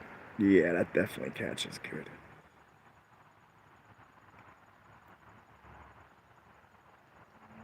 That's decent. Again, this is supposed to be for a learning lock, so I'm not digging trench traps here. Yeah, that's more than good to learn countermilling. Okay, so I'm just gonna work it on down the chambers. So like I said, I only serrated the last one, so all the rest of the Mad Hatter is gonna be spools. And then Eat Me is gonna be mushrooms, and then the Red Queen's gonna have the chuck pins. And do the same thing, just moving it on down the line.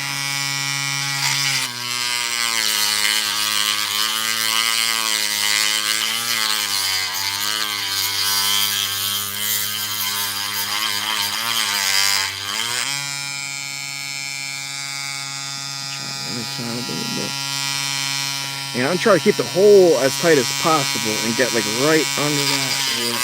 That's really, I'm kind of letting the side drilling do the initial lift.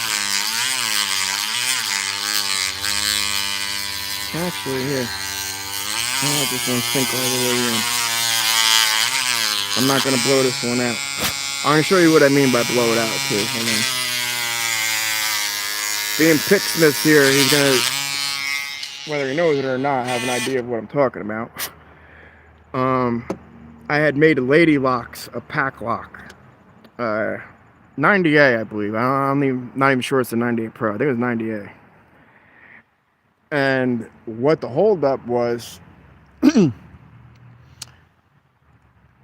thought it was one of the trench traps. I had a couple trench traps in there. And really, the second to last one, I didn't put a trench. I decided to just do the tightest possible counter milling I could. And when I did that and teamed it up with the dog tag chain, the hole was so tight that the I overdug. I wouldn't do it normally, but because I was using the dog tags, I had dug a nice big tunnel in there, but not on the surface. So in order to get that ball out through the trench, you really had to lift it up and over. Like it was a very very tight trap. I guess probably one of the best challenge locks that I made was for Lady Locks. And believe it or not, it was just the simple counter milling. I mean, yeah, the other trench traps, of course, helped trap it up, but it was that one that's the hardest to pick, or at least for me, that's what it was before I got it out. Normally when I do things like a trench trap or something, even if I can't pick the whole lock, say for example, I trenched out this one, I had to make sure I pick at least these 3 pins just to see how, high, low, high, or serrated, spooled, serrated, or, whatever my configuration was working properly in action. But anyways, let's give another test. Yeah, that needs to be deeper.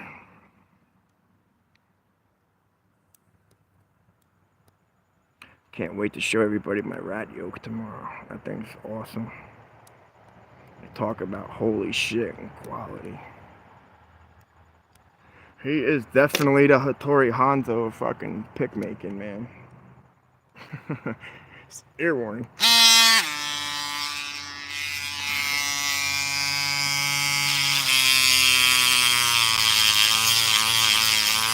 Right under that.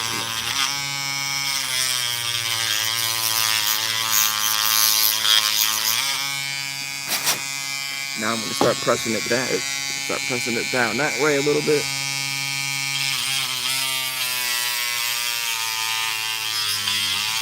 And I just rock it ever so slightly back and forth. I hope you could even catch that on camera. And I just do that to make sure it's digging the trench properly and nice and deep wise.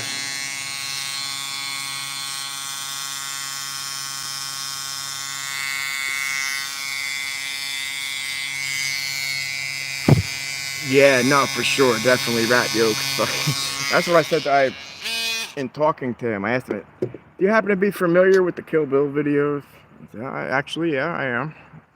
I said, without a doubt, you kind of made yourself the Hattori Hanzo of pick making.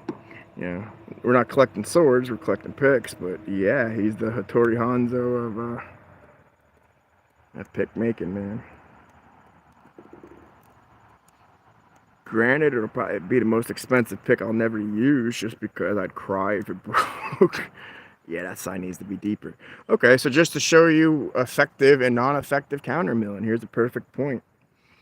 Let's see if I want to be able to show you the point of this diamond. Good, there you go. Okay, if you can see, the point of the diamond, I get blurry every time I make my fucking point.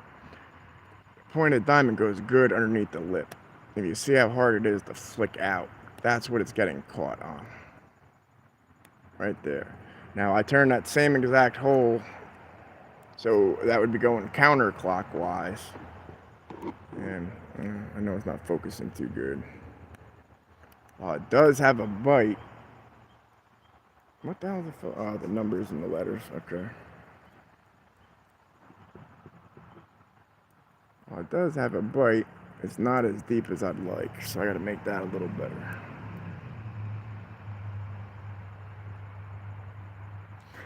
A little more tunnel work. All right.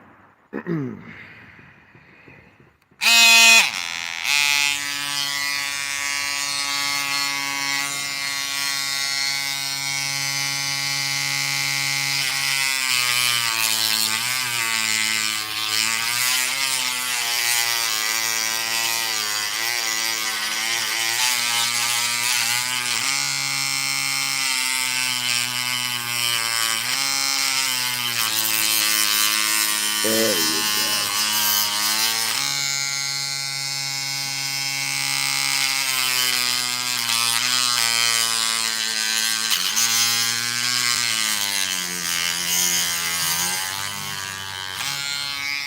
Okay, now I'm going to give you a good example of okay. Oh, that's nice and clear too. See how much of that point disappears in that? That's the lip of the counter milling. So every time that pin has to be pushed up, it's got to fight that lip right there in order to turn. Now, since I have a good view, let's see how this side's doing. Oh yeah, okay, that side's actually better. If you see as I'm pulling the diamond out, I could just feel with the pick how nice and thin that lip is and how it's grabbing the tip of the pick. That's exactly what I want. Okay. However, again, like I said, I'm building a beginner into intermediate lock here, so I don't want to go too crazy on this. And again, with the progressive locks, real shitty tolerances, and oh yeah, Pixman, just if you're here still, look at this chorus, man, from Sparrows. Look at that. That thing almost made me quit lock sport when it locked up in a false set and there's no way to get the pin out. Somehow swept through quality control. Boy, that's a big nasty tear right in the middle of the core. How are you going to give that to somebody that's just starting lock sport? And they wonder why they can't get the lock or think they did something wrong. It's like, At any rate. Okay, I think that one's good. And I like how nice and tight that is. It's not blown out. So I'm going to move on. Chamber 3. Actually, I'm going to adjust my A bit here, sliding out of the, tighten the chuck a little bit. I don't know why the Tac-Lite brand that I had, they changed the collet in there to a different size collet, and it doesn't quite grab it the way it used to. And unfortunately, my other one broke with it in the chuck, so it's not really.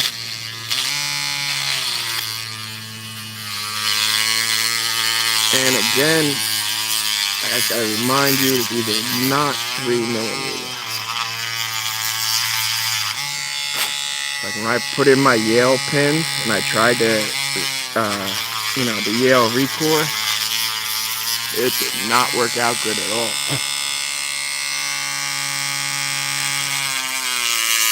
And I'm gonna have a video of that, for a little snippet of that, at least in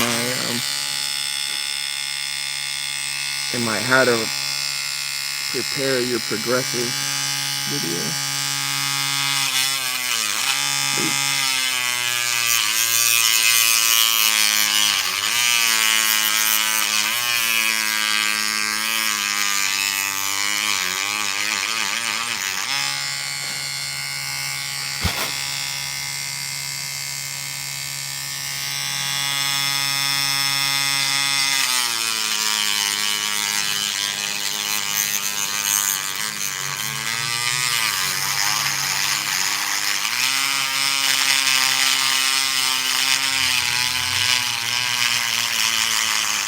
There we go. That's a nice little lip on it, actually.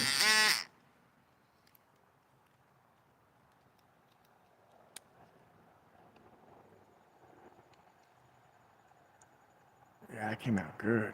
Okay. Yeah, no shit. That's what I'm saying. The collet on this one fucking got the thing flying around.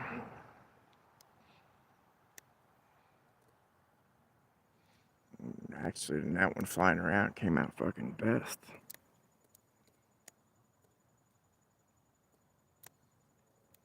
Wow, that's a good lip. Holy shit.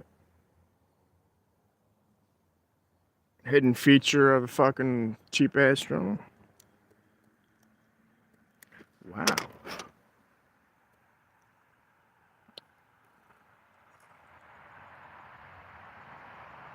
I can't believe how good that's catching. Wow, that's real fucking good for what it is.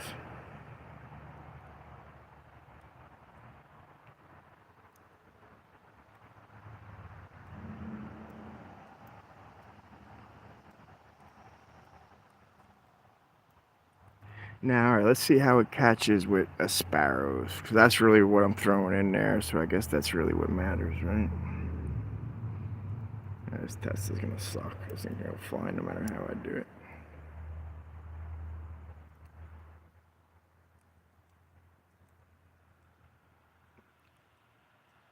Yeah, they'll grab. Flip the core. Oh, that one. There you go. That's the one that I was talking about that I made, like the one on Lady Locks. Right there. Wow,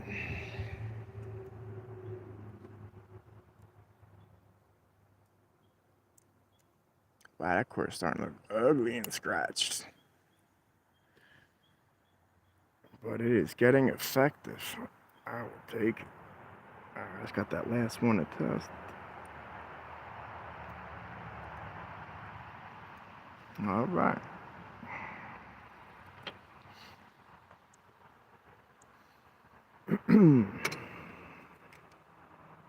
Okay, 2 left. Man, I don't know how the hell there we go. Let's see, try to autofocus this a little bit.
Yeah, that one's coming along.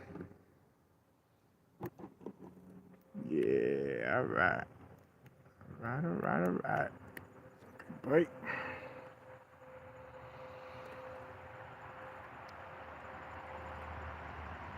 Oh, that's a real good bite, actually. Holy shit.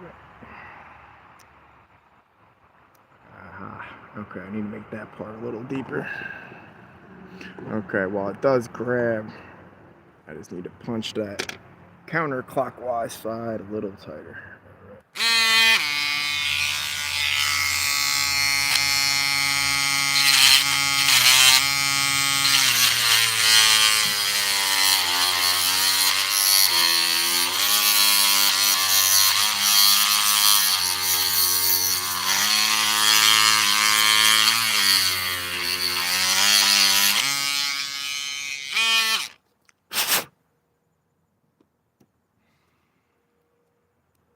There you go, much better. Okay.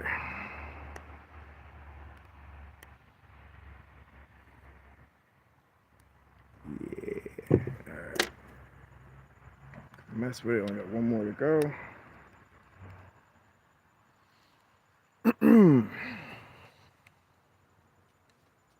Getting my shavings all over my other lock. I gotta be careful with that. Don't want to get it too bound up. In fact, let's move this whole thing over here. Of course, I do it on the last one I'm shaving, right? Okay, one more to count them.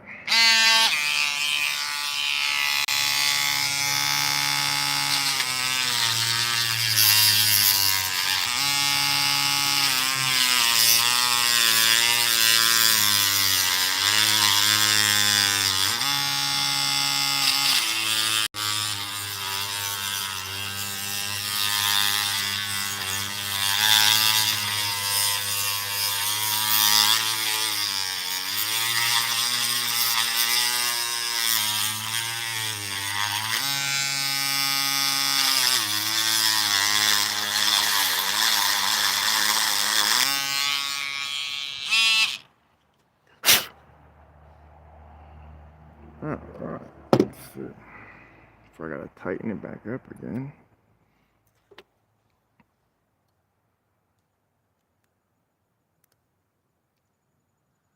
Ooh, that's actually not good. Better than I thought. The side that matters. Most people go clockwise. Yeah, I need to get a little better lip on that side. Okay.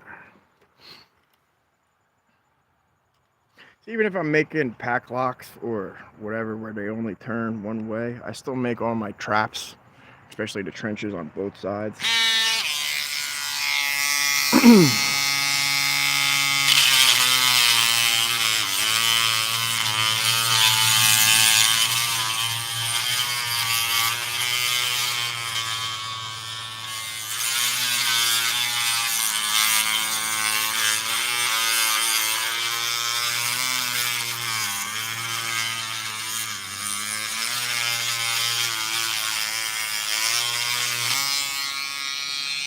Alright, that should be it. That should be good.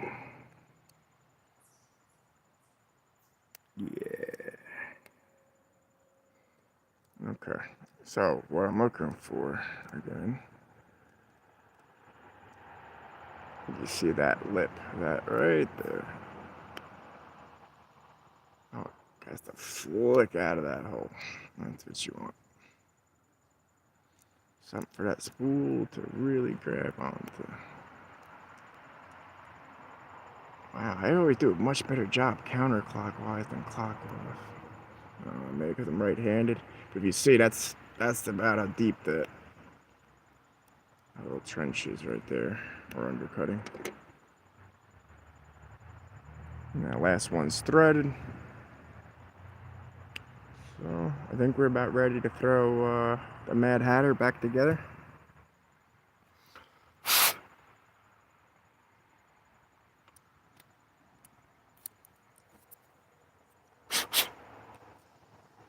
Averaging half-hour introduction, about 45 minutes of lock. That's not crazy.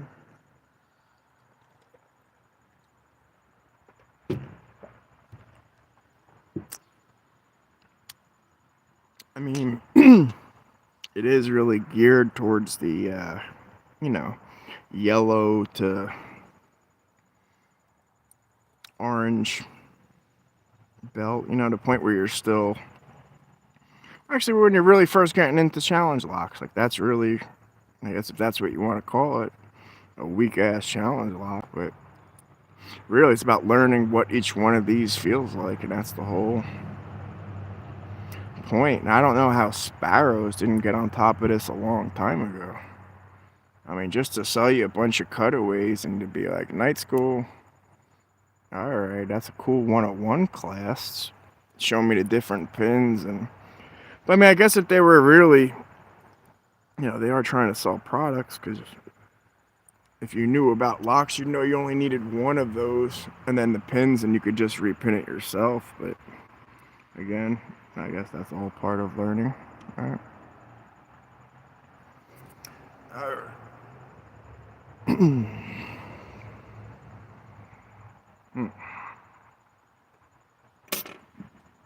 One second, I'm gonna go A, grab a drink, and B, grab a proper metal plug follower if I'm gonna have two things apart like this.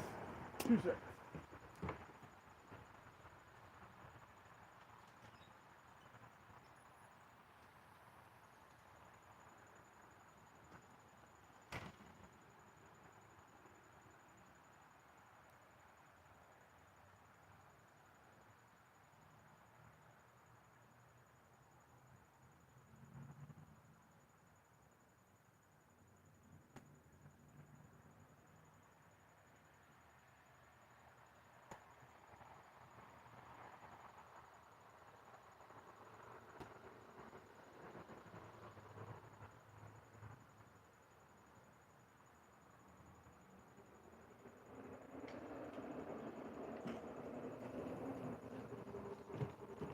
All right.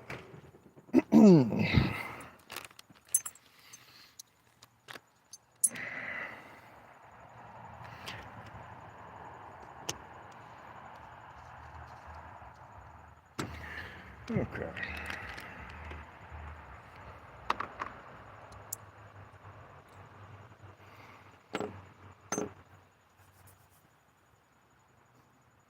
I mean, after if I'm going to be repinning spools, mushrooms, and shit, I do not want to have to be re-strewing, grub-strewing, whatever the hell these things a bunch of times. So we're going to go with the one and done method on this one. Unlike the last two locks. Again, alright, just in case you don't already know or are not aware, how to tell the front from the back. The back always has more space, which is this side for the tailpiece. I've obviously scraped all the numbers off and the chopping and the screwing. But a simple little tilt like that, you can see I got half a thumb's width on that side, and that side, not at all. So this would be the front where the plug's going in.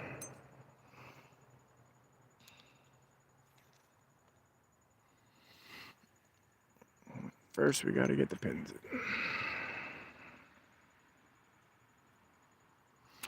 So again, this is going to be all spools. I'll give you a look.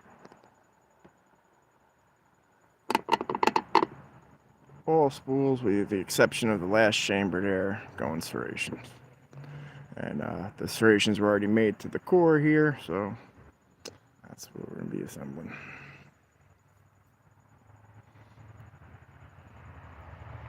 Now I already got the, I'm using steel pins on this. This was already pinned up when I took it apart.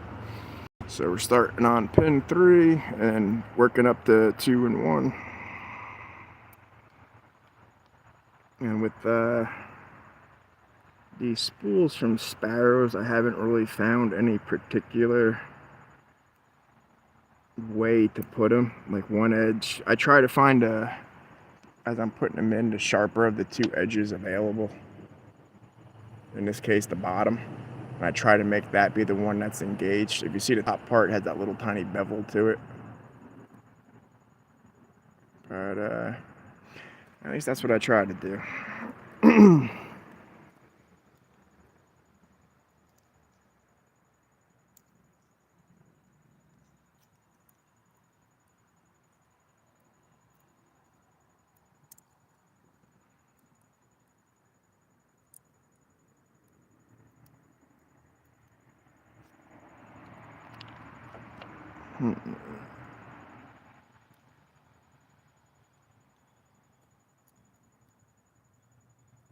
Damn, steel springs come up. Actually, that's the problem. I'm not using my plug follower right. There we go. Use it the way I should.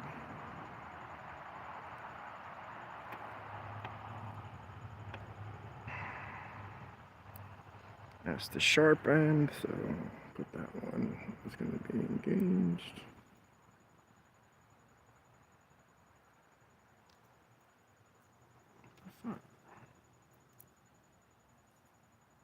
Okay, there's 3. Do the same thing looking at it.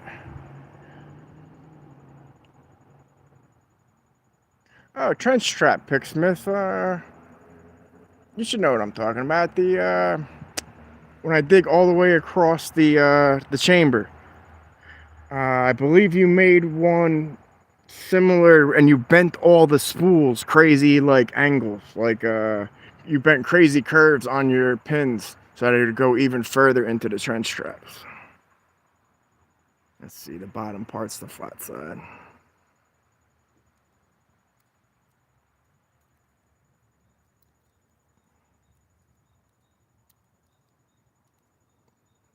Okay. One more on the front. Again, the bottom part looks to be the bevel.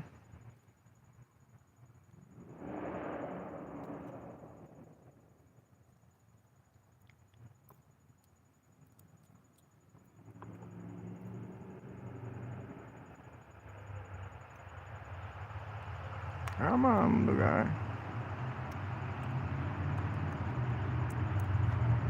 There you go. All right. Now we gotta go to the back end, set up these last 3 spool serrated, put in the core, and we will have the Mad Hatter. Like I said, the original idea was to I want to make custom pins in different shaped top hats and make that as the Mad Hatter. Okay, chamber full.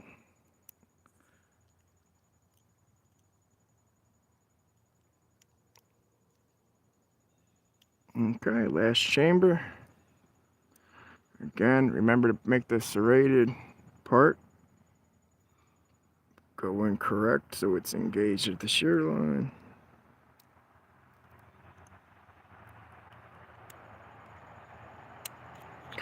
Okay. I zoomed in that whole time. Okay.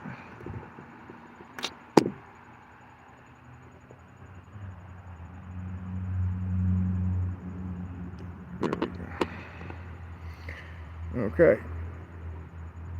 So we have it all proper pinned. Now all we have to do, get the key pins in there. Like so. Some people wait, I engage it immediately just to, in case I am stupid, sloppy, or let go. Hopefully the springs and pins engaged will delay it for a second before I drop it all over the place and ruin it. At least that's my hope.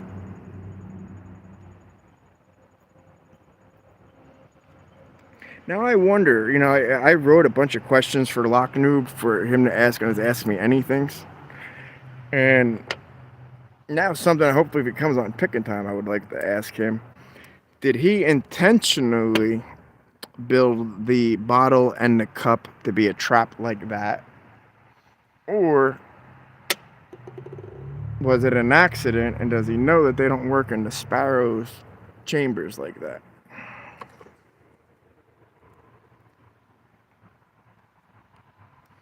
Just curious. One of those would love to know. Again, after you tighten it all the way, give it a little half spin backwards. And we are good. Okay, so just to keep it up to date, we have Alice's Serrated Sadness done. We have the Mad Hatter done. Currently working on an hour or two. Eat Me. Okay, so this is the third lock I'm going to put together for the Alice in Wonderland community pass around.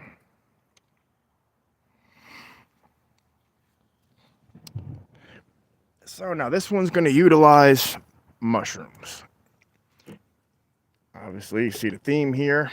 Alice's Serrated Sadness had all serrated drivers and core mods. The Mad Hatter was all spools or top hats, and then all counter milling with the exception of chamber 6. And now with the green key Eat Me, I have lined up. Let me make sure I have all 6 mushrooms. I'm going to do 5 mushrooms, 1 serrated.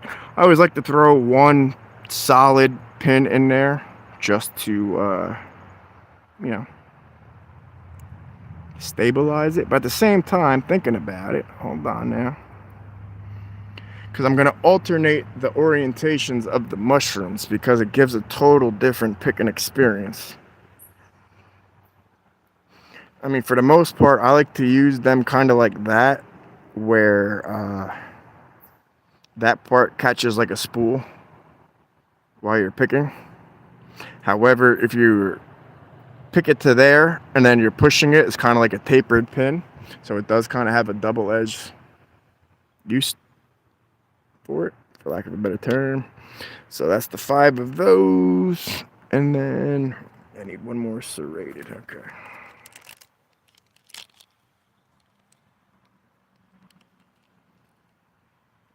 I like to just throw 1 serration in each one just to, like I said, stabilize the core. And everything's coming out of the little kit right here, man. This is all just sparrows, 3/4 kits, Scrooge pins, ammo check, chest. Hold on, I'll show you real quick. There's something else I'm gonna show. I'm picking time.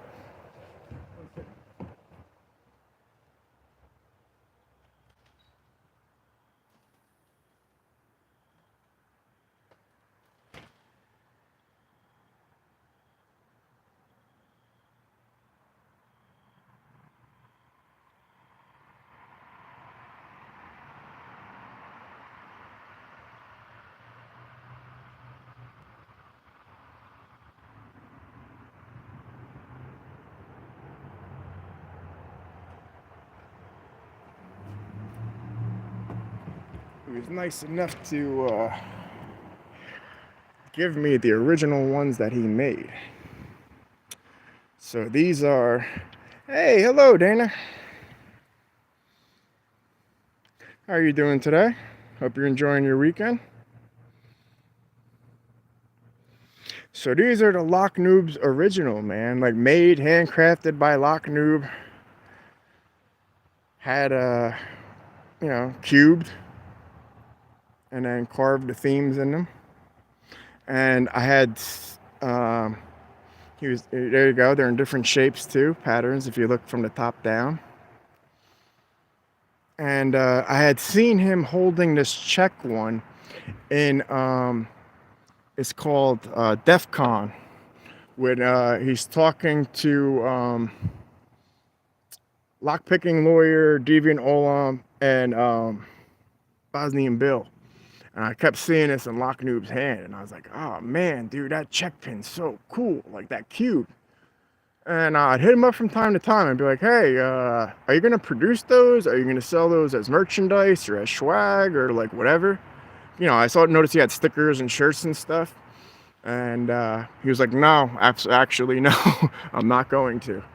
So after a couple of asking him, he actually sent them along, which to me is super cool. And I'm working on a project, a video. Ultimately, it's going to be a multiple part series Wrote something called Ode to the Dude We Call Lock Noob. And I kind of review um, pretty much all the tools, starting with my favorite, the monkey paw, and then branching out to I have his from multi-pick, the 29 piece I guess set, and then also recently the community dimple picks, which I haven't had much time to use, so I don't really give reviews on tools I don't use because I feel that's not fair. So if I use something once and I don't like it, that's not, you know what I mean. First impression thing maybe, but like an actual review, nah, yeah. Gotta do something proper.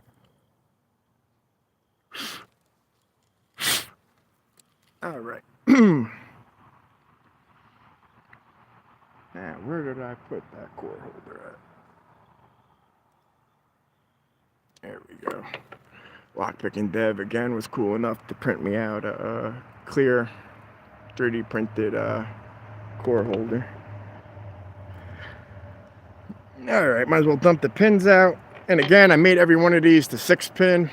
So if you didn't know, you can't use normal 3mm pins on these. You have to use the reload kit pins. So luckily I happen to have like 3 reload kits to find, because you don't get like I guess if that's a 9-cut pin, as you're about to see in a minute, you only get one a pouch, if that. So, I did 12 locks, and all of them are kind of like 5 keys with needing that super long bottom one. As you can see, even with the key out, it barely drops into the, it's effective enough, but they don't come with a lot of those in the rekey kit.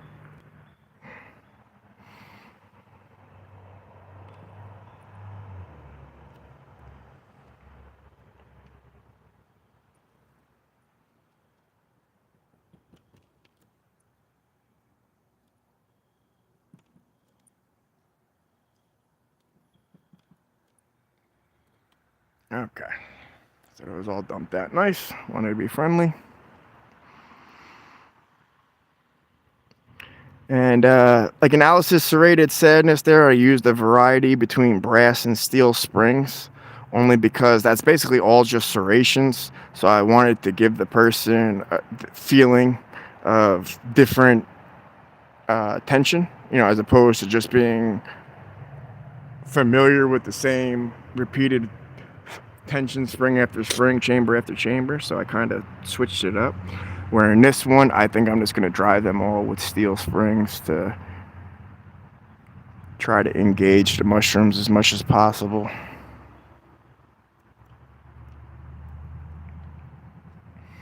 Now for the core mods here, let's see what I want to do. I got a serrate chamber 6. Let's see. In case you don't know, I got a little thing here off screen with the basic ideas of what I wanted to do. I'm writing it down as I do, what's actually getting done. And then I'm going to put them all inside of this. If I'm going to do it, I might as well show you, right? What I like about it, it has the magnetic catch. So I'm going to cover all this up with Knox Lock stickers and the Alice in Wonderland stickers that I showed earlier. And then you're going to open this. I'm going to have a sticker that says down the rabbit hole, ... And then I'm going to have something covering here. You're going to pull this out, revealing the 4 locks underneath. This whole thing comes out, and you'll have the 4 locks underneath. So I think that's kind of cool for a Alice in Wonderland thing. I think that's kind of cool for a box. I'll have stickers representing each one of the locks' names. Like I said, Alice's Serrated Sadness, the Mad Hatter, Eat Me, and then the Red Queen. So I have stickers for each. So that should be cool. At least that's the plan. Alright, where's the T handle? There we go. Okay, first thing I'm going to do, just to get it done and over with, I'm going to serrate chamber 6. So just to make sure everything is on the up and up. Turn you over here, point the device. Now, normally, honestly, I kind of do freehand these most of the time if it's something I'm working on for me. These are self-centering taps. So it's not really anything I got to go crazy about. However, you know, this is a community pass around thing here I'm making, so I really want to, you know, kind of make sure I'm centered. I'll let the vise hold it. Just make sure I'm doing it correctly. I try not to put these in too tight because I don't want to pinch the bottom of the keyway. I've actually done that before. I've turned the vise a little too hard, trying to make it hold the core a little tighter so I could get better serrations or counter milling in it. And when I did that, upon trying to put the key in, it just didn't want to go too well. Okay, that came out really good actually.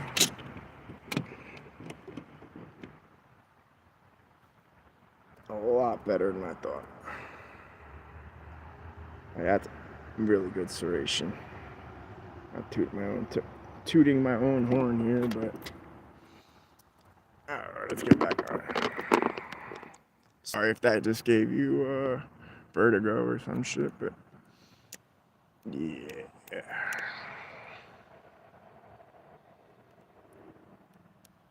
So I'm deaf, but maybe you guys can hear it. Can you hear it?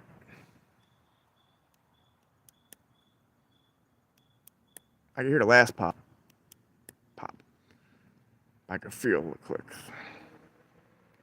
Click, click, click, pop.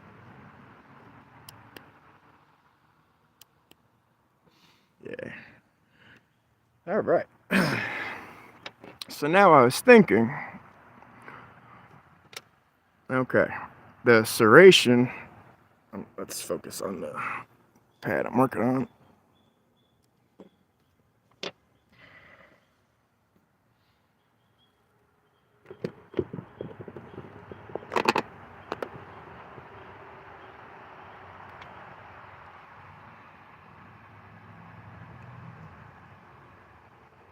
Oh, I thank you, Dan. I hope they come out awesome. The idea, you know, is to have a cool little Alice in Wonderland down the rabbit hole theme going. Okay. So the serrations came out good on that for the serrated one. And it doesn't have a lot of play. And that's okay. I mean, I don't have any Bible mods going, so this is all core mods. But the point is, if you look at the mushroom pins, hold on, let me use. If you look at the mushroom pins, I'm gonna flip a lot of, let's see, 1, 2, yeah, 3. So I'm not gonna be able to counter mill the top. So I was thinking about serrating chamber 4. So I just don't want to counter mill everything. And I want them to actually be mushrooms, not just, you know, spools. So I guess I'm gonna 3 down, 2 up. So I'll do counter milling serrated. And there's no point in doing, maybe I am just gonna have to point them down. Let's see, that one's short enough to engage and do an upside down mushroom with that key pin, but that key pin is not. Nope. Alright, so I'm gonna flip that. Where's the tweezers? The tweezers in my hand, a good place to be. Alright, I'm gonna flip that guy that way, because he doesn't have enough room for engagement like that. And that one, well, I could flip it, it's not really worth it. I don't think there's going to be enough space in the chamber to really, I'd rather kind of spool it. Alright, enough talking, let's start the course. Core mods, I'm just going to, again, a little sound warning, I'm going to hit the Dremel. Hopefully it'll stay that clear. And, do some counter milling.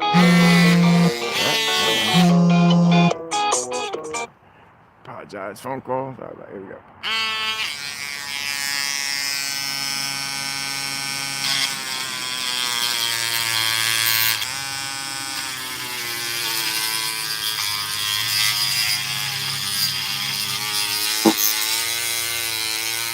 I can literally feel that sinking in as I'm doing it.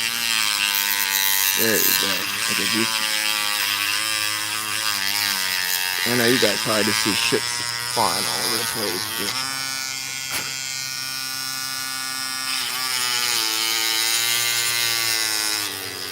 I see what you mean on the camera. I never looked through that before. Wow, that Dremel bit is fucking rolling.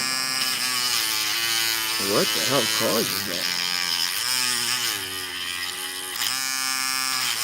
God looking through my eyes, but I look through the screen, which holds it long enough. It looks like it's like bent or something. Yeah, gotta use the tools I have. Take what your mama gave you.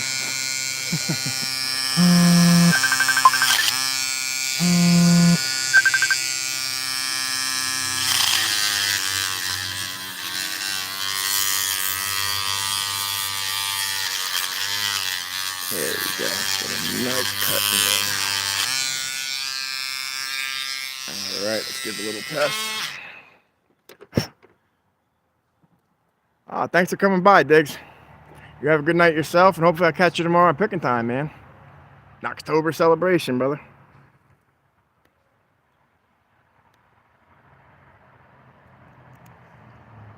Oh yeah, you can see that side got it a lot better. So that side got a nice lip in there. Very nice lip. Look at that. That's a good bite. Now I'm gonna flip it to the other side. Not, see what I mean? Not so good. It slides right out. Okay. So I gotta punch this side in a little better.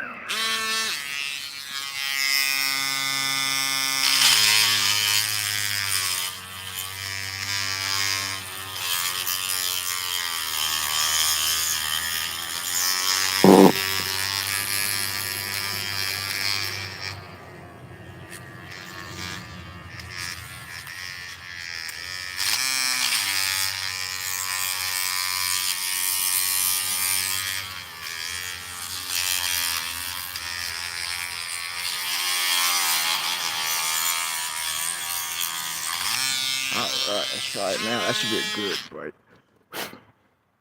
Even with the wobble that I was watching, I let that sit there for a hot minute. There you go. Much better, but it can get better still. Hold on.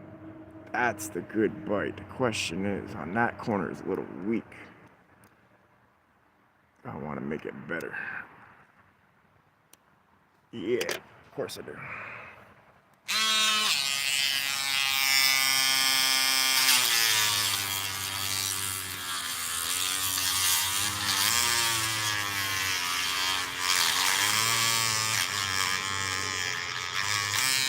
Alright. Section. So straighten out that bit. Whew. See, that's what I'm saying, man. This collet just comes loose. I don't know why they changed the size of their things. Like this base is 3 millimeters, and it's like a 2.8 or 2.98 millimeter collet that holds it, which is like nothing.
That's actually coming out pretty good.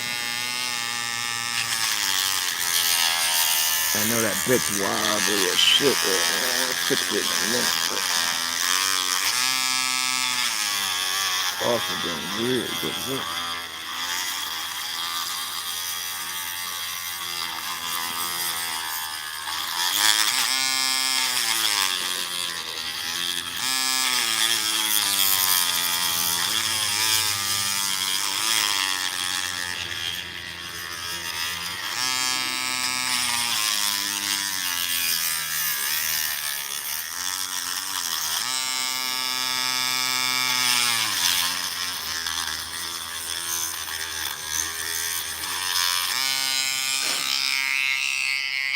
All right, let's check these babies out. Now, look at that. You could see the counter milling. That, like I said before, I've blown that one out a little bit with the wobbly thing. I mean, I kind of fixed it with that part, and that's why I didn't want to go much deeper over there. But now you could literally see it's going to bite right there. And it's going to bite right there and catch. Right there. Good catch. You could feel like the whole ledge that I built there with the like with that pick tip right there. You could see that's a nice little chunk of counter milling. Alright, so I definitely over milled. Let's see if I can fix that a little bit. I normally don't like looking through the magnification of the camera, but in this case it seems to be helping.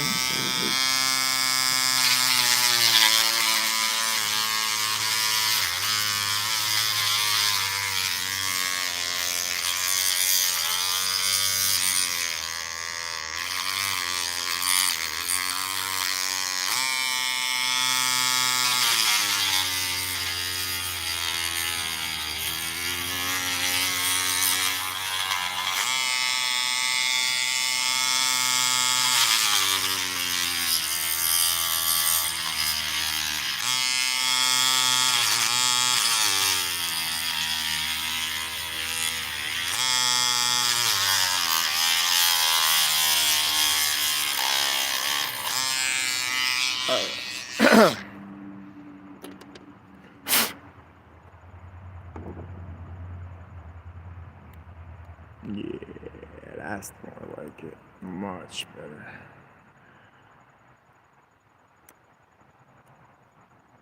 Yep, even that spot that was blown out before, I got a nice ledge back on that. Flip it around, there you go. So you can really see where it's literally, I'm carving away part of the core. And I'm just leaving that little lip on each one of those spots for the bottom of the mushroom to get caught on. So that's the idea. 2 more to go.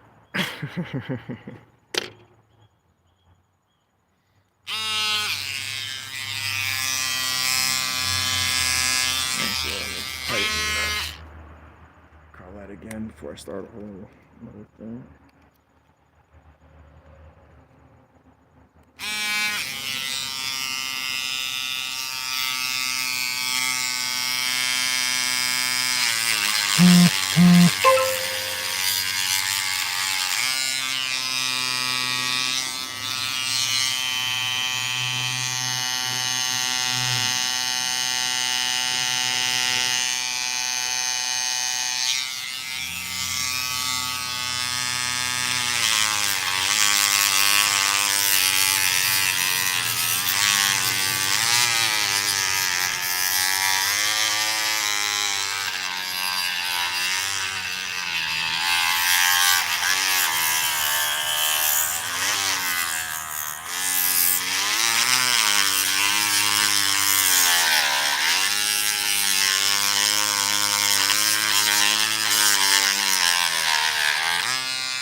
Okay. Okay, it's getting better and better each hole. I mean, it's getting tighter, still has the lip. I'm not biting off more than I should. That's good. I'm gonna go ahead and do the front one now and let's see.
Going deep on this one. Hold on.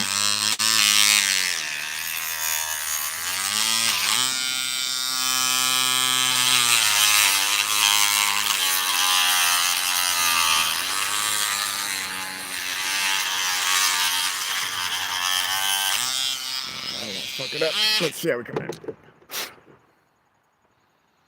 Check chambers 1 and 2.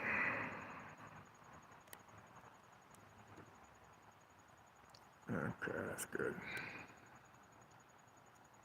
That's a good little ridge there. 1 is deep. Yeah, 1 is really good. I went in deep with that one. Yeah, I can feel that on both sides. That's good.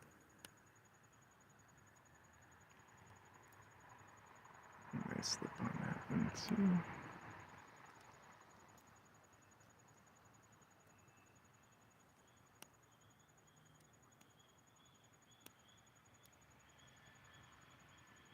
That's probably one of the best ones. Okay, so we have a serration in the back to hold it all together, and a whole bunch of counter milling. Let's get her done. And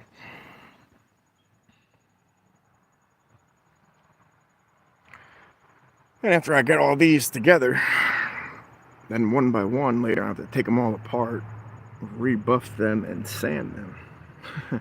That's going to be tonight's work. Make them all nice and pretty for tomorrow. Let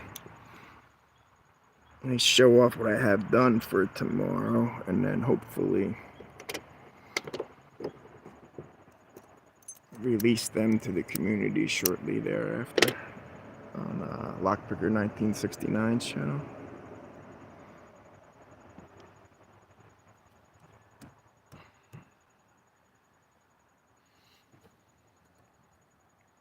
Alright, I already got the springs in there, so I'm going to start from the back. Alright, this time, back will be there, and I'll start from the front. Alright.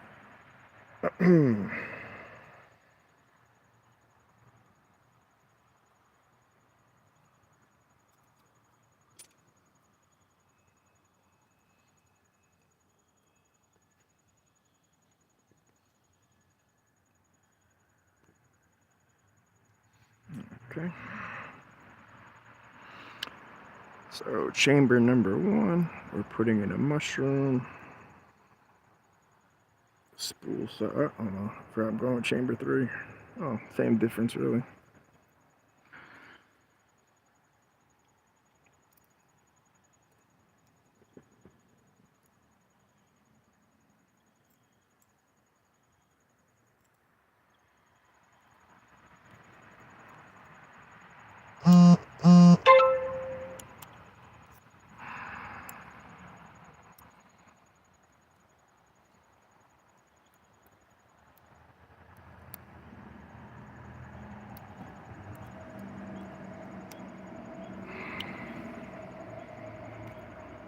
For some reason, hold on.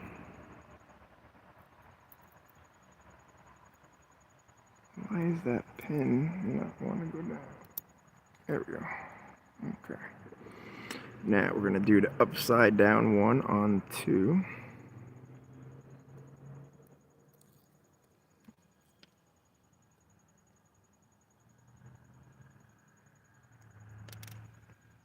Come on, you upside down mushroom.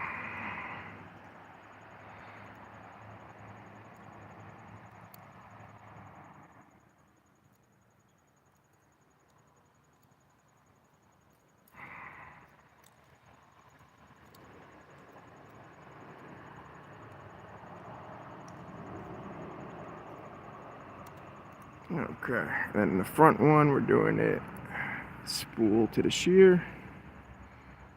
So, just like that.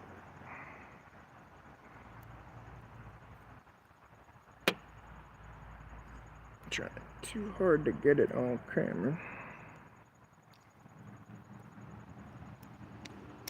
Okay. The front is done.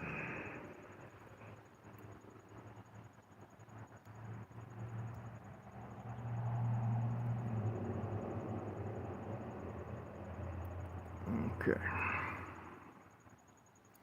Now we're doing that one upside down.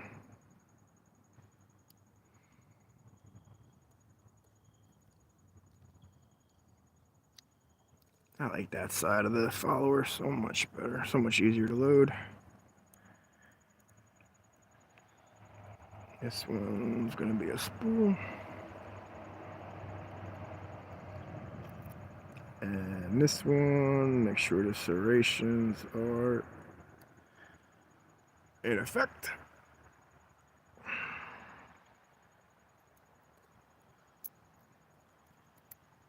Okay, that thing is locked and loaded. Now, put the key pins back.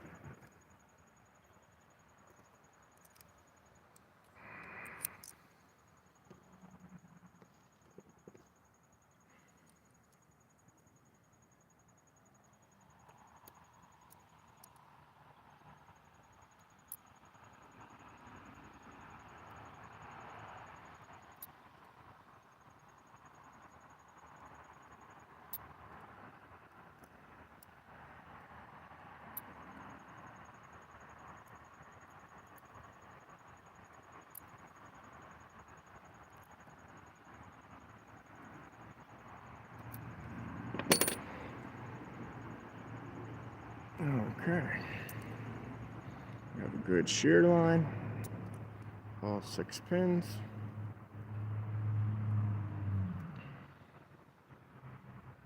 Again, just to remind you, this side's going to be the front because there's a larger gap in the back.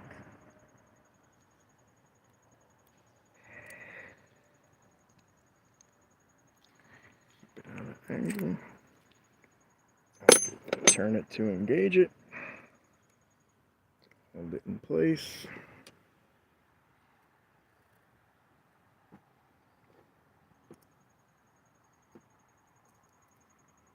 Spring.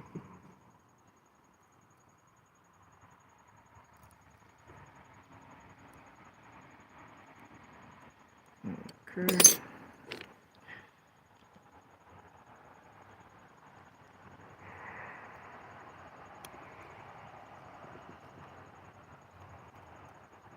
Hey, what's happening, Sandman? And remember, when it gets tight like that, you just give it a little half roll back so it's not all locked and seized. And there we go. Beat me is done. Whew, 3 locks in just under 3 hours. Holy shit.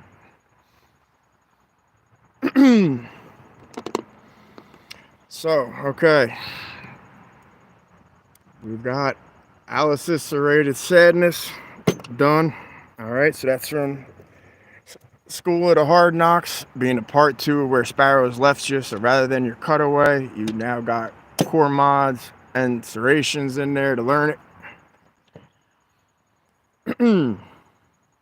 You had the Mad Hatter, in which case you have a bunch of spools and appropriate counter milling, right?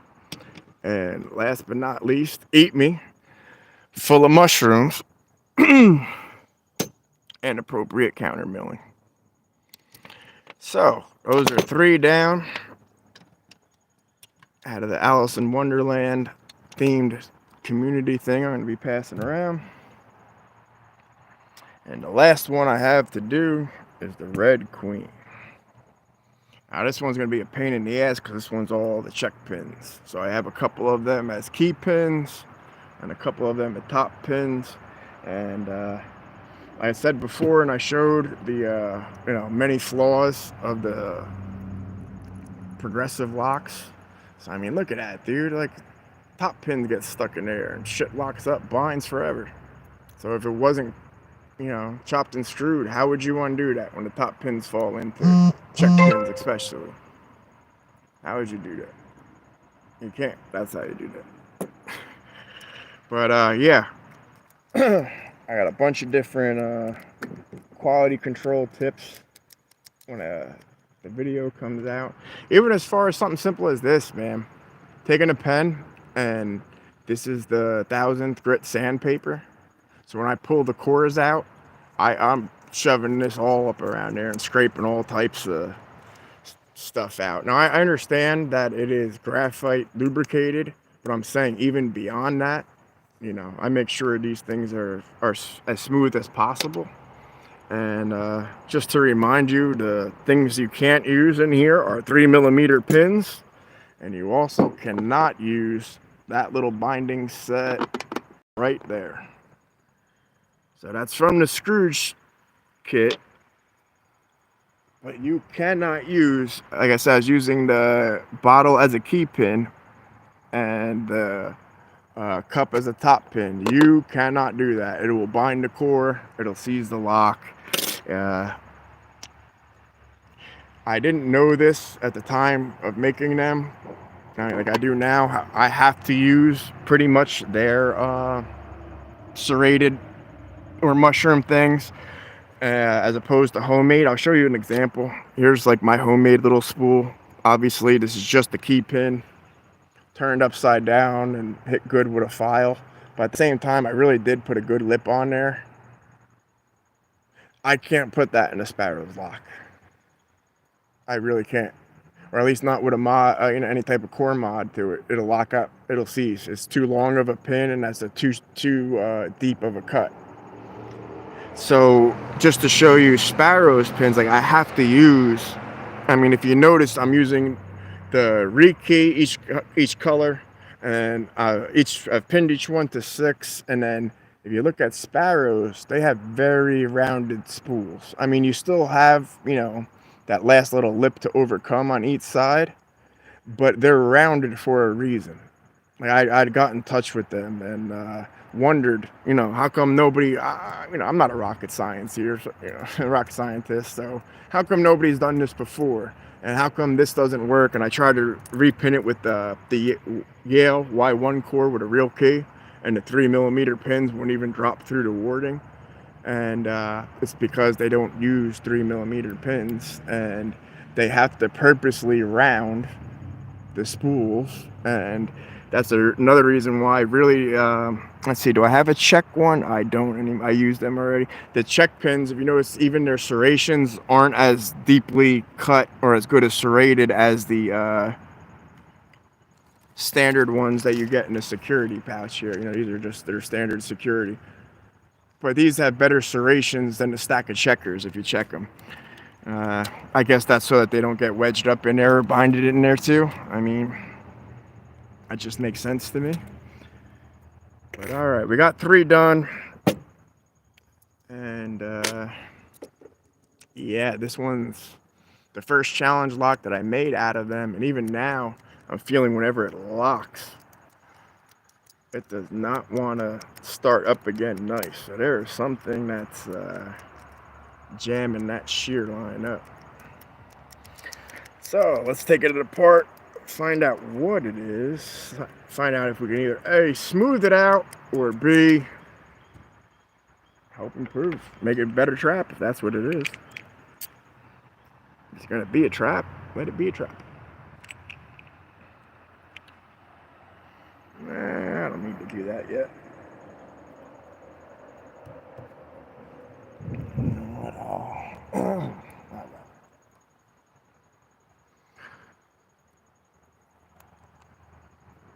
Actually, I do need that. Yeah, I was very surprised when the Sparrows core or recore kit, I could not rekey them with normal pins. It's because I really wanted to make my idea was a different core in each one of these. So like I really wanted to have a Yale trap, and I have a two that I'm putting out by themselves as a little pair, the quick set killer, because it has all the ammo. That would be this one, also known as the munition pins. It has all the munition pins in there, both as key pins and as top pins. So it just kind of seemed appropriate to quick set killer. But I was able to use the core for that, so I thought that was good at least. Okay, let's break the shear line. There we go. And let's see what happens. Shake up the juice and see what shakes loose. So said Beetlejuice. All right.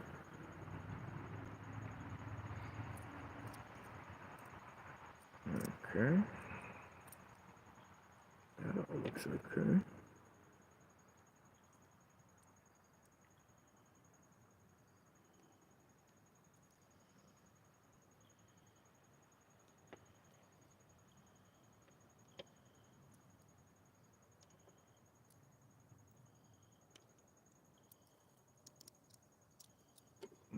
Okay.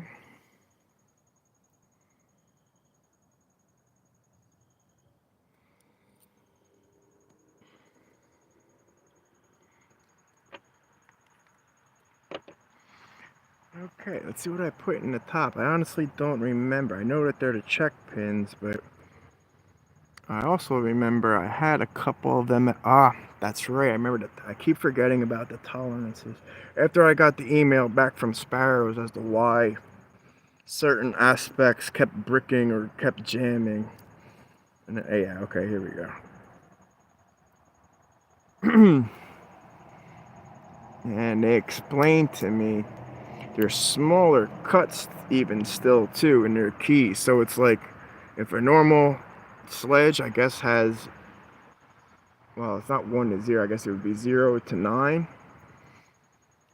These are, you can only work like within a range of like 2 to 8, or to that effect. So they really had a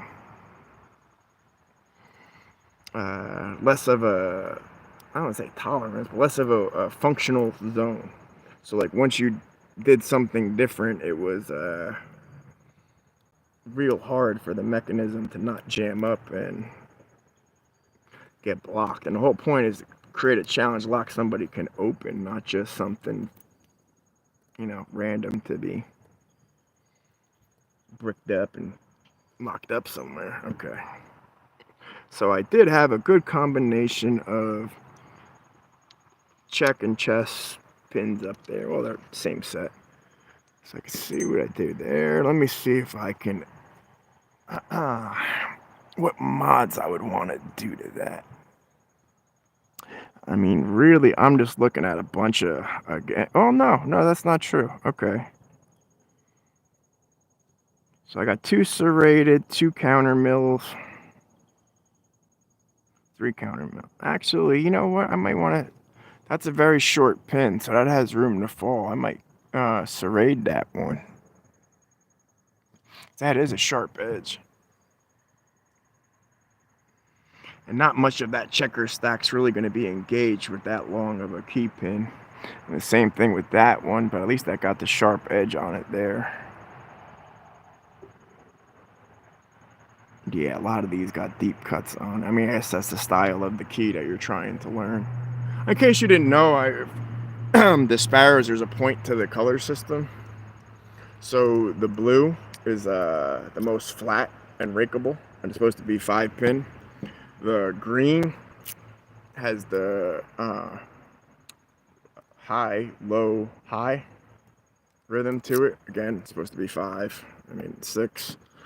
The red has the low, high, low. And then the black is supposed to be the first one. That's 6-pin them. Yeah. If you didn't already know how to 6-pin them. Okay, so it looks like we are going to serrate chambers 2, 3. Ooh. Now, question is, do I want to make this chamber? I can't. I keep forgetting this is for learners. I was not to make it a full trench trap, but I really wanted to make it something where the head of that pawn, like how round that pawn pin is, to get caught up in a counter milling. But at the same time, being honest, for that to get caught in a counter milling, it would probably brick the lock. Like I said, you have to take off 2 for tolerance on this thing. Yeah, all right. So I get no trench traps, serrated, serrated, serrated. Honestly, I'm looking for reasons to counter mill any of them. Like maybe this one definitely I could counter mill the bite, but I mean all the rest have nice, tight lips on the bottom to bite. So that's a short keep pin. Yeah, looks like there's gonna be a whole lot of serrating going on. Lock her up in the vise. I'll turn you over in a second.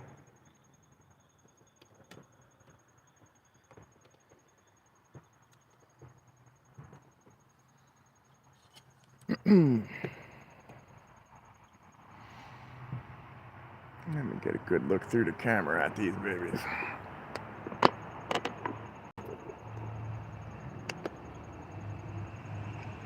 I just see a whole bunch of sharp edges, man. That's all I see. I really don't see much where counter milling is gonna help, with the exception of maybe this guy right here. If there was something for him to catch into, kind of mushroom style, but at the same time,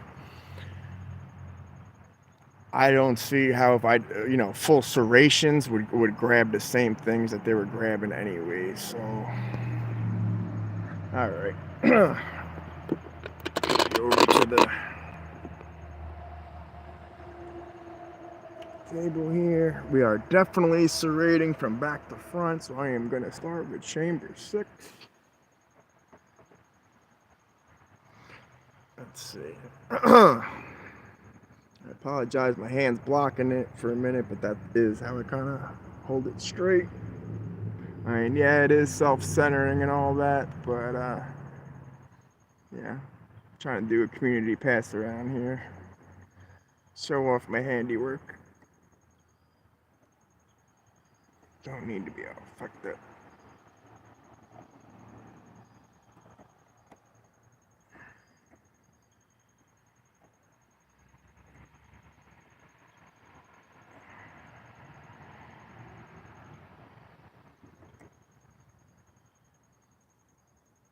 Let's see.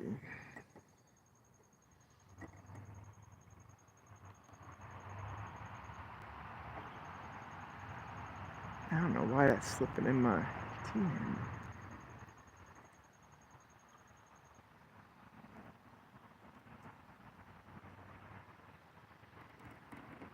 There you go.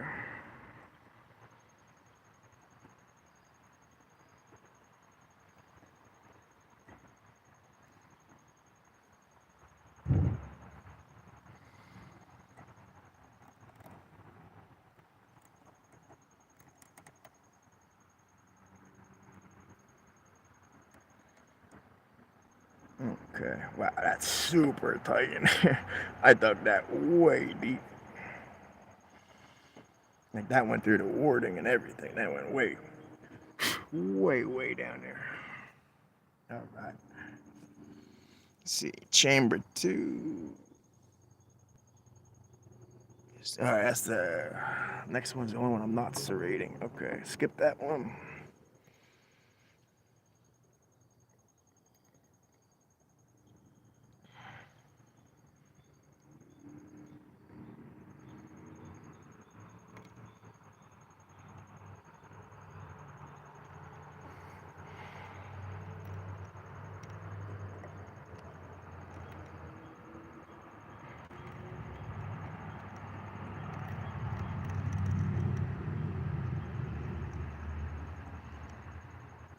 Okay. So you know what that looks like. There you go.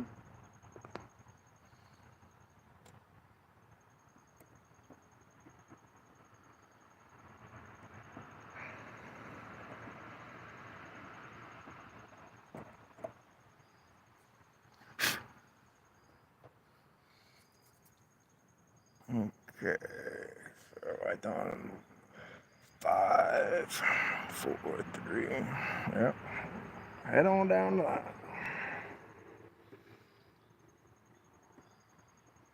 Now I'm almost curious what a 2.5 one would be like. I don't have one, but I'm curious.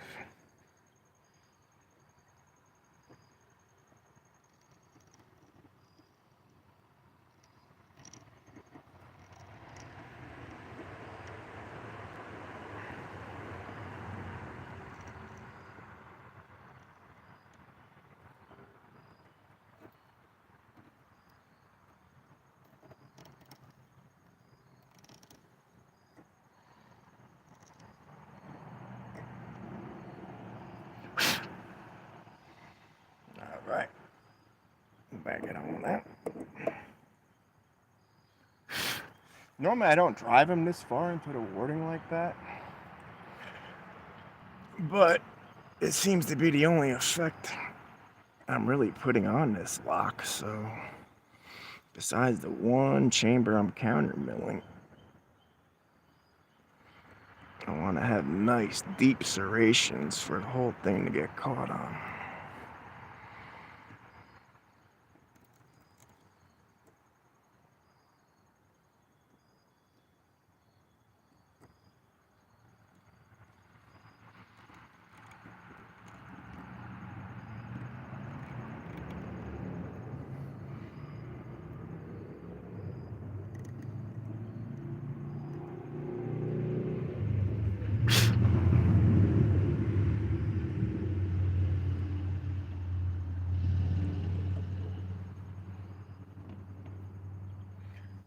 Okay.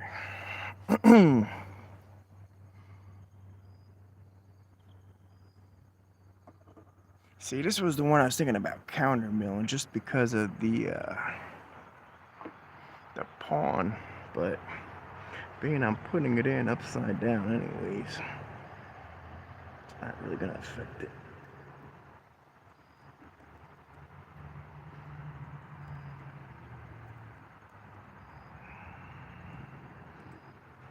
Chamber 1 on these are always the hardest to thread of these practice locks just because it's like right on back of the head, so it's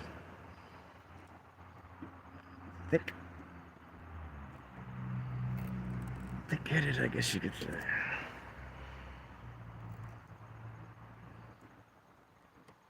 Okay. I'll show you what I mean by thick-headed. You see, it is right on the back of the collar right there. So I mean, it's got very thick threads to go there. Now, every chamber should be good for the threading.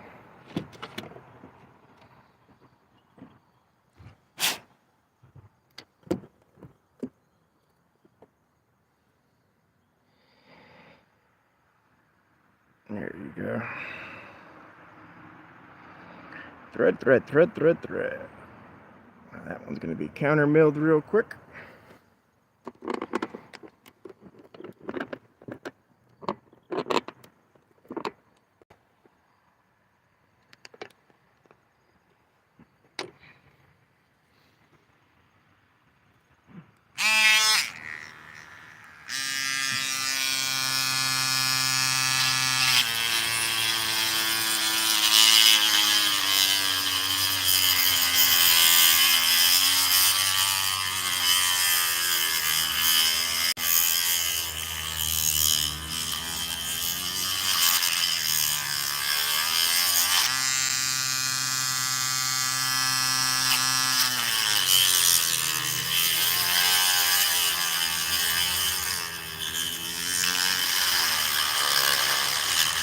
That's getting a nice little pocket.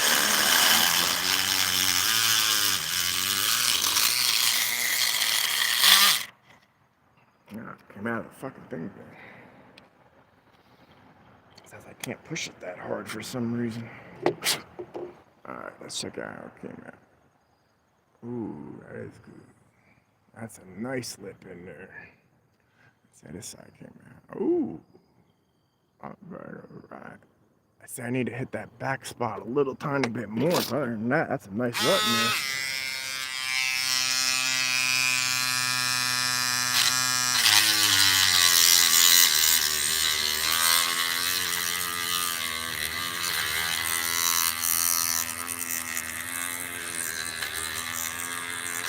Alright.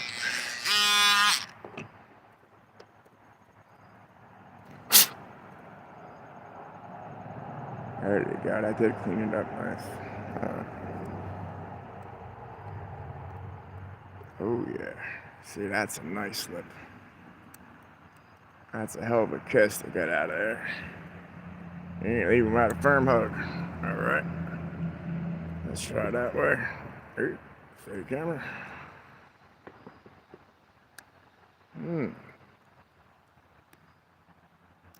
Clockwise is a little easy.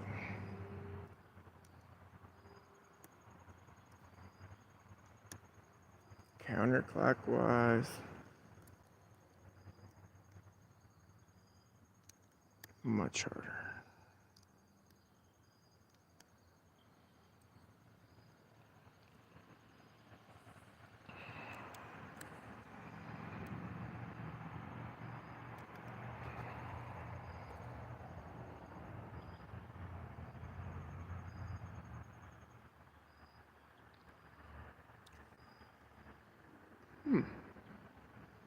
Looks pretty uniform on that side.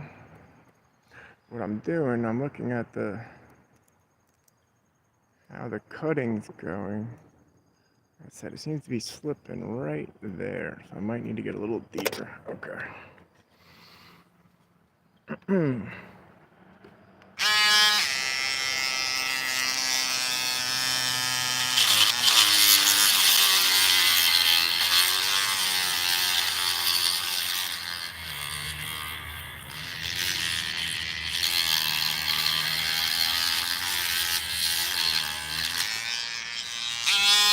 That should be good. Ah, yeah, much better. Much better. Okay, now that's catching good.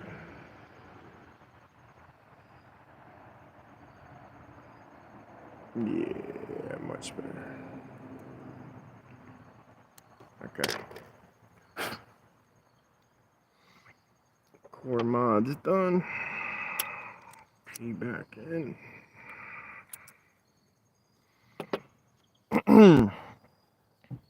Now, if this wasn't a sparrow's lock, really what I'd be doing is locking up those key pins into my little Dremel thing and taking my files and doing something to manipulate those key pins, but I'm telling you, these can't take it.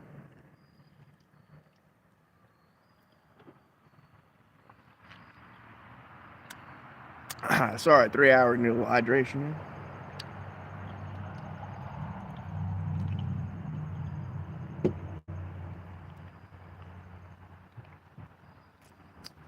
All right.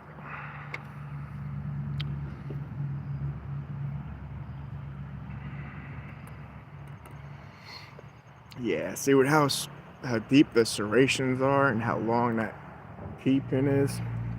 Yeah, I'm gonna dump that back out just to show you.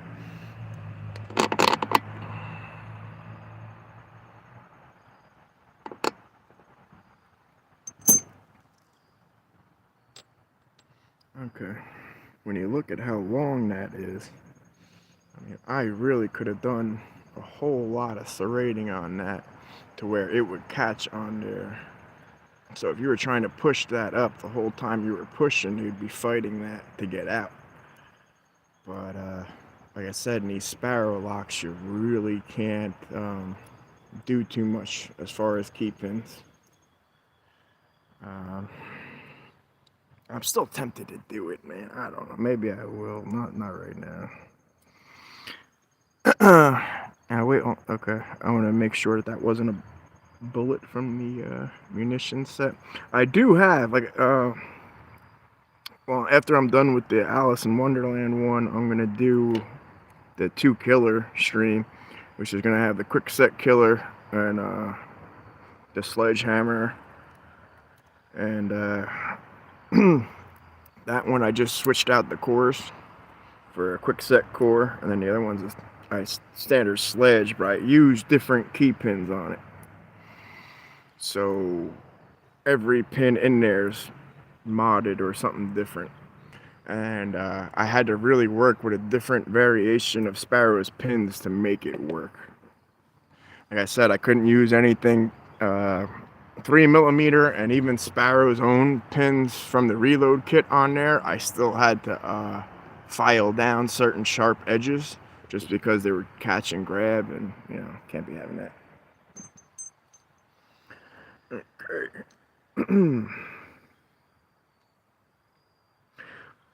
I feel the steel pins in this are or springs rather, are very loose. So I think I might drive either of these grub screws all the way down to add more tension, or perhaps maybe revisit a chamber or two and stack a secondary pin in there. I'm sorry, secondary spring in there. But I have to keeping in mind that these are meant with the idea for like yellow, orange belt. I don't think white people are coming in here. So like yellow belt, orange belt, picker level, where you're just, you know, wanting something new or something to get around to.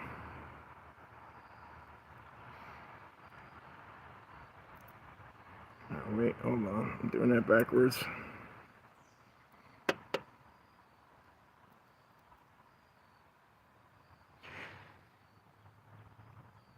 Now with this guy, I'm putting him technically at, I guess, bishop, I think. I'm gonna put him down like that, only so that he catches better in the, because it's not long enough of a key pin to really. Alright, so let me do exactly as I was saying, that way. Okay. Point is, I'm trying to get like a Christmas tree effect out of him. Okay, stack of checkers.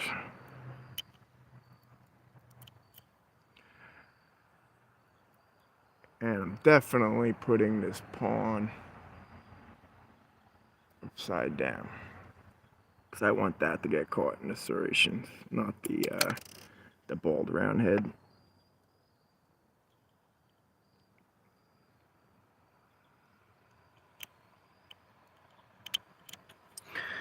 Okay, front's loaded.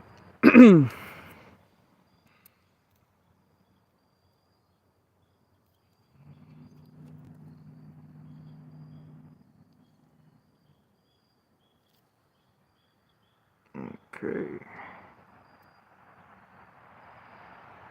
Another little bishop guy, flipping him upside down.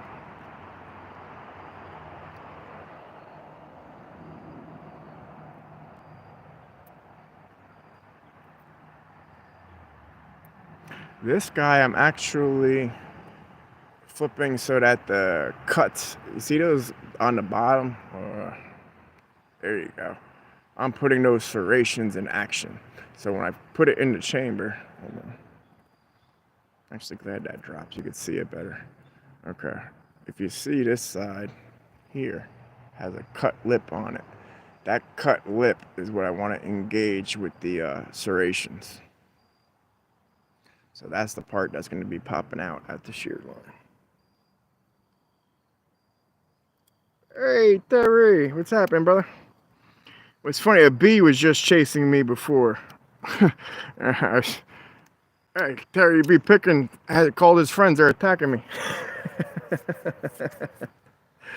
Behind the camera, this bee just would not leave me alone. He's after my Monster Energy drink. Okay, this last one's going to be serrated and stacked with checkers. And that's going to be the completion of the Red Queen. It wasn't one of yours? Okay.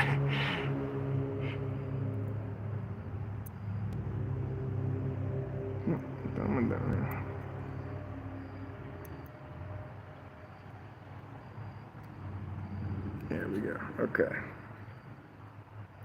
So, final reminder, in case you ever find yourself without the numbers, the extra room is always the back. The front end's short, the back needs the tailpiece. Okay.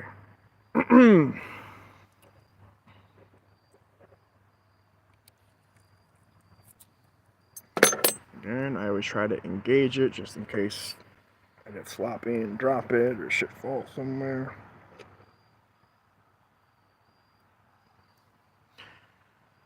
Now, not for nothing, like I said, this thing was crunchy before when you saw me trying to get it open. Hopefully, some of those issues have been resolved in the milling. If not, I might have to pop this back open and see what the problem is. I believed I knew what the problem was as far as pin work. And we'll see if that's confirmed in a minute, because I should have made enough room for the pins. But yeah, I really did not know that about Sparrow's locks as far as the smaller diameter and stuff. So like, as I was progressing and practicing, I didn't really realize how much feedback I was being muted. So like I said, I learned light years more from this cutaway sledge than I have from these progressives. So not only, was I able to progress this one through the grub screws, which made it more convenient for me and easy, just because I was lazy and didn't want to have to gut it all the time. I mean, I have the same tail pieces.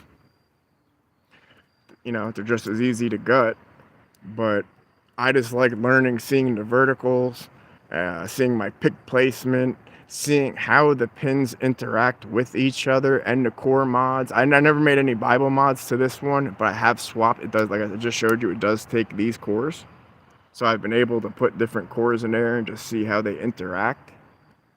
So like this has been a real learning lock for me, or visual, showing how the pins work and how they engage with each other and stuff like that. So, but unfortunately, they're not the same as the progressives. This has a very muted feedback. I don't know if it's something to do with the grade of metal. I mean, I assume that they're both brass, but maybe this has a higher, whatever, concentrated of a harder metal. I don't know, but this one you really feel feedback. So like, especially a revolver. Like if you get lost on it, I pick my revolver constantly. So I'll be sitting there watching Netflix, Hulu, YouTube, whatever the hell I'm watching, and just pick my revolver. And for a while, I didn't realize how much of a kind of rut it got me stuck in. I thought I was feeling good, picking away and learning all these different security pins. And then when I later put them in a brass lock, I was like, whoa, everything was amplified. First off, my picking skills actually kind of, I don't want to say went down, but they leveled out.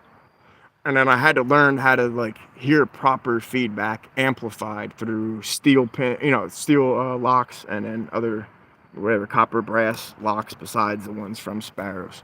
That's just a little warning. If you lean too hard, if you're first starting out and you lean too hard on the progressives or the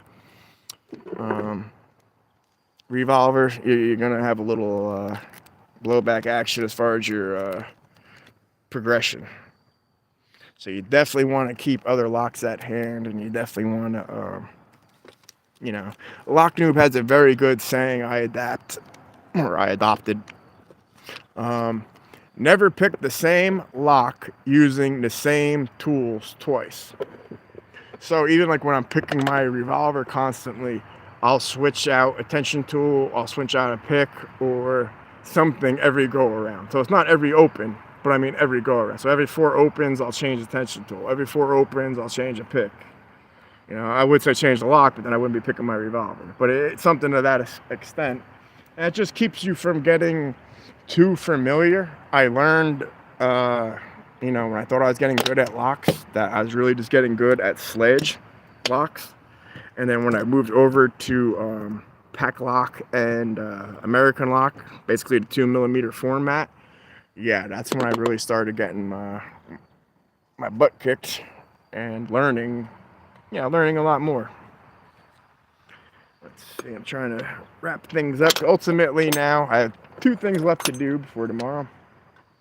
I need to shine these guys up. I need to make the case I talked about in the beginning so that I can present them for later. But I'm about to end this in a minute. And then I'm going to make the quick set killer and the sledgehammer. So this way I'll have the Alice in Wonderland set done, and then I'll have the 2 killer sets. So that way it'll be done for picking time tomorrow / my interview with Lockpicker 69. I got some mess to clean up, and the sun is setting. I'll give you a look around. Beautiful day out here.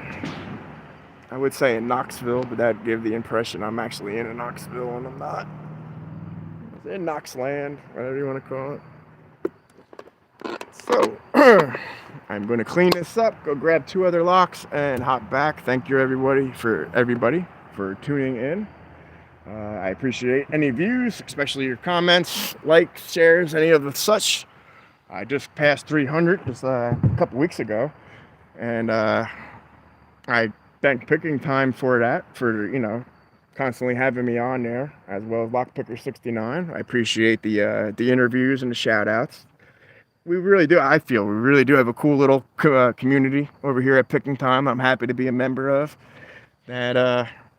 I'm glad so many people, every week we got 20 plus people showing up, whether it's in chat, on screen. I think, thank you for the congrats, Dana. Thank you very much. Yeah, I was happy. Last week after the Challenge Lock interview, I just kind of catapulted a quick 20-something people. I was surprised. Normally my thing is like a pulse. I'll gain 4, lose 2. Constantly up and down.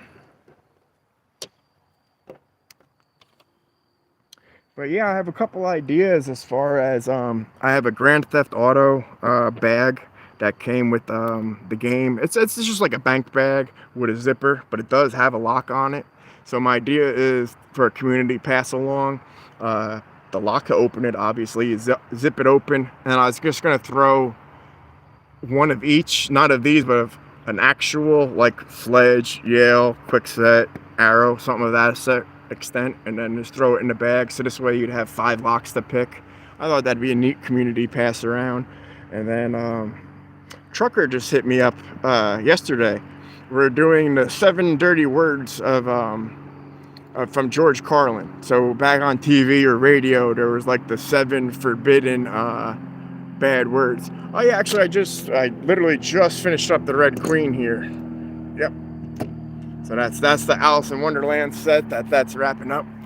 But yeah, so I had the Grand Theft Auto bag. I mean, these are all kind of geared towards, green belt or under, you know what I mean? I especially without the chopped and screwed part, I understand how just a progressive lock isn't too appealing to, you've been in this for months or even years. The progressive parts, no longer attractive. But however, to have a theme and to have a challenge lock, that's a whole nother ball game. So, like I said, I'm going to do a complete video, edited wise, of how to clean these up when you get them. I mean, they really do need some love. And that's just thinking how much I didn't know about lock sport and how one little gap, just kind of crushed my confidence for a while, to just be like, wow, I'm so stupid, I can't even pick a cutaway lock. No, seriously, though, that's something in your up and coming. It makes you feel, you see people on the screen, boom, 30 seconds, not even 30, boom, 15 seconds, they're popping these things. So, I'm just going to make a little video for other people that are just starting out, that, how to properly take little things of sandpaper and make sure that the chamber's all clear and that everything's all sanded down. And that even some of the holes from the Bible, some of them aren't even level, they're I don't want to say tapered, because that's the wrong, taper would be intentional. It seems more like a quality control thing. But yeah, and then so saying Trucker invited me to take part in the 7 dirty words from George Carlin, and I drew the MFer. So Picksmith is going to send all of us a seven lock, or I'm sorry, a 7-pin lock with the same cut. So we're all going to be keyed alike. And I think this is a cool idea. So each of us are going to work our own little magic as far as the mods. Whatever mods we want. I want to make a trench traps. That's kind of the thing I like to do. But then we're all going to send them to each other. And so that's 7 locks sending throughout the 7 of us and the rest of the community. And we're going to see how each of us pick differently.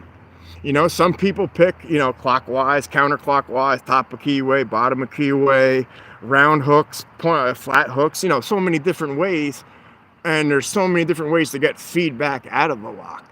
So to have all of us keyed alike, utilizing the same exact core lock, but doing our own mods and then passing them around, that's kind of interesting to see how long each one of us takes to open it or to crack that secret or to, that's for a lot of my pack locks. Like I said, when I take them out of the pack lock body to make them, I make them so that they can open both ways. I make it like it's a normal lock, and then I just put it back into pack lock, and you can only open it, clockwise. If anybody ever wanted to take it out, you have a full challenge lock that honestly is probably harder going counterclockwise just because of the way that my Dremel works, and I'm right-handed. I seem to make better counter millings on the left side of these, which would be clockwise. So, yeah, that's something. Let's see. For an October. Okay. So, unfortunately, between being sick, which was the same thing that happened last year, I'm not waiting until March to give away, the stuff that I have. But I have a fair amount of bare bones. So I gave out, I guess there was 3 questions that people answered as far as, you're going to start to see it come together now. I had skeletons up, and I'd put something out, like for example, okay, you have 3 colors here, red, green, and blue. So, 1 goes to mass production, 1 gets destroyed, and 1 goes to you. So that's the way I've been running October this year. So, the way it turned out, people really, really liked the monkey paw and the rat yoke handle. So that's going to be part of the prize pool. Up for grabs, I already bought. I've had them. The dimple lock dimple picks from Bare Bones. So the bone roll, I have that to give out. I have a dimple lock to go with it, help get you started. So far, I've basically only given away pin and tumblers. So I got the dimple thing. I have a set for in 23,000, just a simple Bare Bones kit. That I haven't decided if I'm going to add a seamer handle with that yet or not. You're going to have your choice after I give out the community sets in the next couple of weeks. You're going to have your choice of which one you like, and then that's which one I'm going to make for you. So I have a couple shells that I've already tapped out and whatever. So you're going to choose which, what key or what style you like, and then that will be up there. I have a couple Knoxtober pack locks left. I don't have last year's date on it, just like this sticker, as I wasn't able to have new ones made this year, but I do have 2 left, one of which I'm going to give away. So half of that's going out tomorrow at picking time, and then the other half of that, I'm extending Knoxtober to November 31st, so that's a whole nother month. So I have a couple more questions to pitch to help build up the prize pool. So that's kind of something huge. And tomorrow, man, I got a lot of cool shit. Cool. All right, only 4 people in here, because not a lot of people are gonna watch this between now and tomorrow on a rewind on a live. But Nick's Picks gave me a really cool lever lock clear cutaway. So whatchamacallit, like, and then he gave me the piano wire, or the small bendable wire to work with it. So as a return favor to Nick, just recently, if you watch my shorts, the one with my girlfriend, I tell her last minute locksmithing with my girlfriend. We're taking out mortise cylinders from the house, and they're lever locks. So the house is like from the early 1900s, and I only have 1 key, but I have 3 of the lever locks. So I'm going to send 1 back to Nick with a working key and my chip and whatnot as a thank you. But to have a clear cutaway of a lever lock, that's kind of rare. So I'd like to show that off. I have a grub screwed Asa 700 that comes from, I gotta figure out how to say his name right. I figure people on Picking Time will help correct me, but it's either Yagis or Yagaius. I don't want to pronounce it the wrong way on air, but through Lockpickers United. Awesome, dude. I got the Asa 700 grub screwed from him so I could progressively, uh, you know, pin it and learn it. And then also the Ruko 500. So it's not the sleeve, it's the, but wow, it's they're very nice. I still have them in the box even. I'm going to show them off. I have a rat yoke I was stoked about that. It's even Halloween colors, black and like orange, super cool. It's the one that Lockpicker 69 has as the banner for his interview with Rat Yoke. So if you just want to get a peek at it, that's the one that it is. That's part of the sentimental reason why I liked it. That and it's shaped like a coffin. So I think that's you know, a coffin thing for Halloween. That was kind of cool. And then let's see. Yeah, I got a bunch of stuff that I'm really trying to coordinate it so that when I'm on air tomorrow, you know, stuff's on the side and I can just kind of, you know, as time's going on, just release things. And then I got a couple sticker packs I'm going to give away. Let's see, I only had 3 of the year 1 sticker packs. I gave the last one that was up for public grabs to Nick's Picks. So I only got 2 more. One's for me, and then one I was going to save for Christmas for somebody, for a Christmas giveaway. But maybe I'll do the November part in October. But let's see, as we're coming up on 3.5 hours, let's see, I'm going to roll. I got to make something to eat. Let's see, tomorrow Picking Time begins at, what is it, 3 o'clock or 4 o'clock Eastern time? Let's see, as soon as this, should I been on 3.5 hours? It's going to take a minute for this video to edit. I'm going to say in the comments of this video, I'll leave a link to Picking Time tomorrow. But if you just look up Picking Time, it'll say the Knoxtober event tomorrow. So that's, I want to say it's 3 o'clock, if not 4. But I mean, I'll be there early anyways. But yeah, let's see. I'm trying to think what else I got. I already showed you the Lock Noobs Cubed, the Lock Noobs Community Set, the Lock Noob multi-pick stuff. Basically, it's almost like a Lock Noob review that I'm doing. So, all right, that's something else I got. The Monkey's Paws with sparrows. They sent me I made a quick little video about the paws being way off shape. So they're off shape in 2 ways. They were thickness and then height. So like the 15s were only 12, and then the 20 and the 25s came in at like 18, 19, or 19, 20, something like that. They sent me the replacements. I put them in the Knox coffin handles from Bare Bones, and I was going to make a video just on those. But I'm shaping up the 12.5s down to 12 so that I can put them to my sliver set. So I do have the Sparrows little sliver kit. So I'm going to put the 12s down to there. And then I just made the 15s last night. So I got to let them finish drawing. And then I'm going to make the Master Monkey Paw set. So it's technically 13. So it's 12 that have been issued by Sparrows. And then I show you my Monkey's Paw. And what's different about mine is really I just drop the shank. Like that's the number one thing that I think, I don't want to say there's a problem with Sparrows. It's just a problem with the monkey paw, I guess, in general, is as you go from the hook and as you're making your way down, it just gets, you know, thicker, obviously, to support it. So I've never really had a problem with bending or breaking picks. If anything, honestly, I bend them right on the y-axis, not the up and down x-axis. So, because I'm a hand picker, so I tend to bend my wrist, which bends the pick. But I've never broken a pick as far as, you know, picking locks. But the Master Monkey one, just dropping down or keeping the shaft narrower, it keeps from oversetting. I didn't realize how much of a problem I had when I was going back for pins like, you know, 4, 5, 6. The shaft of the, let's see, I'm going to show you on the Jimmy Longs, but it's not fair, you know, apples and oranges. But if you see how it's thin here and it gets thicker, like every pick does. Well, on the Monkey's Paw, from here on, I just kept it all at the, well, I dropped it even further, but I just dropped it down, and that really just, it made a world of difference. And I guess they technically have that one already made when you get the 4 of them. It's the deeper hook, but it's not the same. Yeah, right. Jinx myself. Dang. I never broke a pick yet. Snap. Well, now I have a probe. Speaking, that's I made a this drove me crazy. I have a Master Lock 175 with a rotating combination, the 4 dial combination, and I was trying to decode it by hand.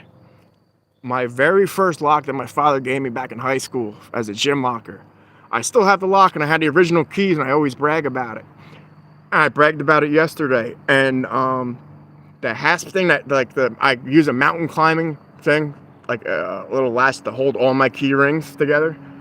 It broke yesterday, and when it broke, I lost a set of keys, and sure enough, it's to my whatever 20-something-year-old master lock. Now I locked it to the other master lock 175 to give it weight, to be a tension it as I was turning the wheel. So now I have 2 locks that I cannot unlock that are locked together. There was my big mouth being like, "Oh, I'm gonna lock this. Now watch, I'll lose the key." And the hasp broke, and I lost the key. So now I have to. Well, I created out of a. Oh, I'll go get it.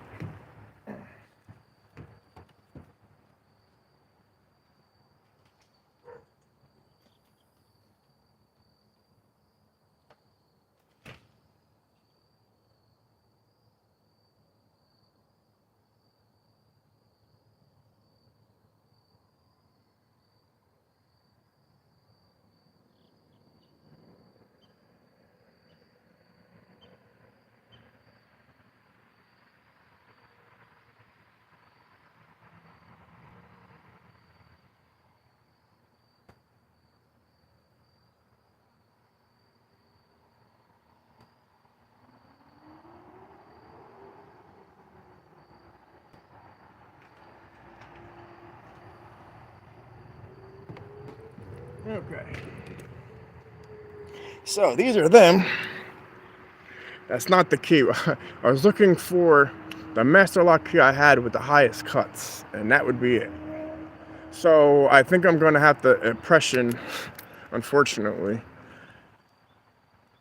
I did the old jiggle back and forth test, and then when I look at it, I can see the scrape marks on there, so I see that the pins are enough that I could make one out of this key.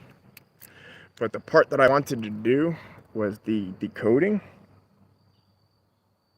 So I made this little notch decoder kinda out of a shim from Sparrows. So I've been trying, the idea wise, I've been trying to feel and using it, and I cannot for the life of me. I could slip it back, but I cannot find the correct notches. So I understand when you find the notches, you spin them 5 times, you spin them 5 numbers, and then they'll be in the right direction and it pops. But I can slip it down, so I'm probably gonna need help with my pal at picking time for this one. So hold on. I saw somebody do this on a YouTube channel where they just use the edge like that of a business card. So they show how you slip it down like that and you use the edge. And then what they did in the video was they just spun the wheel and it went down into it instead of flicking out. So I don't know how they did it, but what I've been able to do is by cutting that side down, create the same thing as a notched decoder. The only problem is, okay,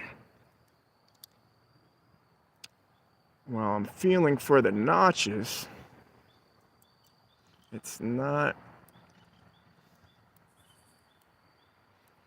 I'm not able to exactly feel when it comes around. So basically I feel false gates. That's more or less what I'm saying.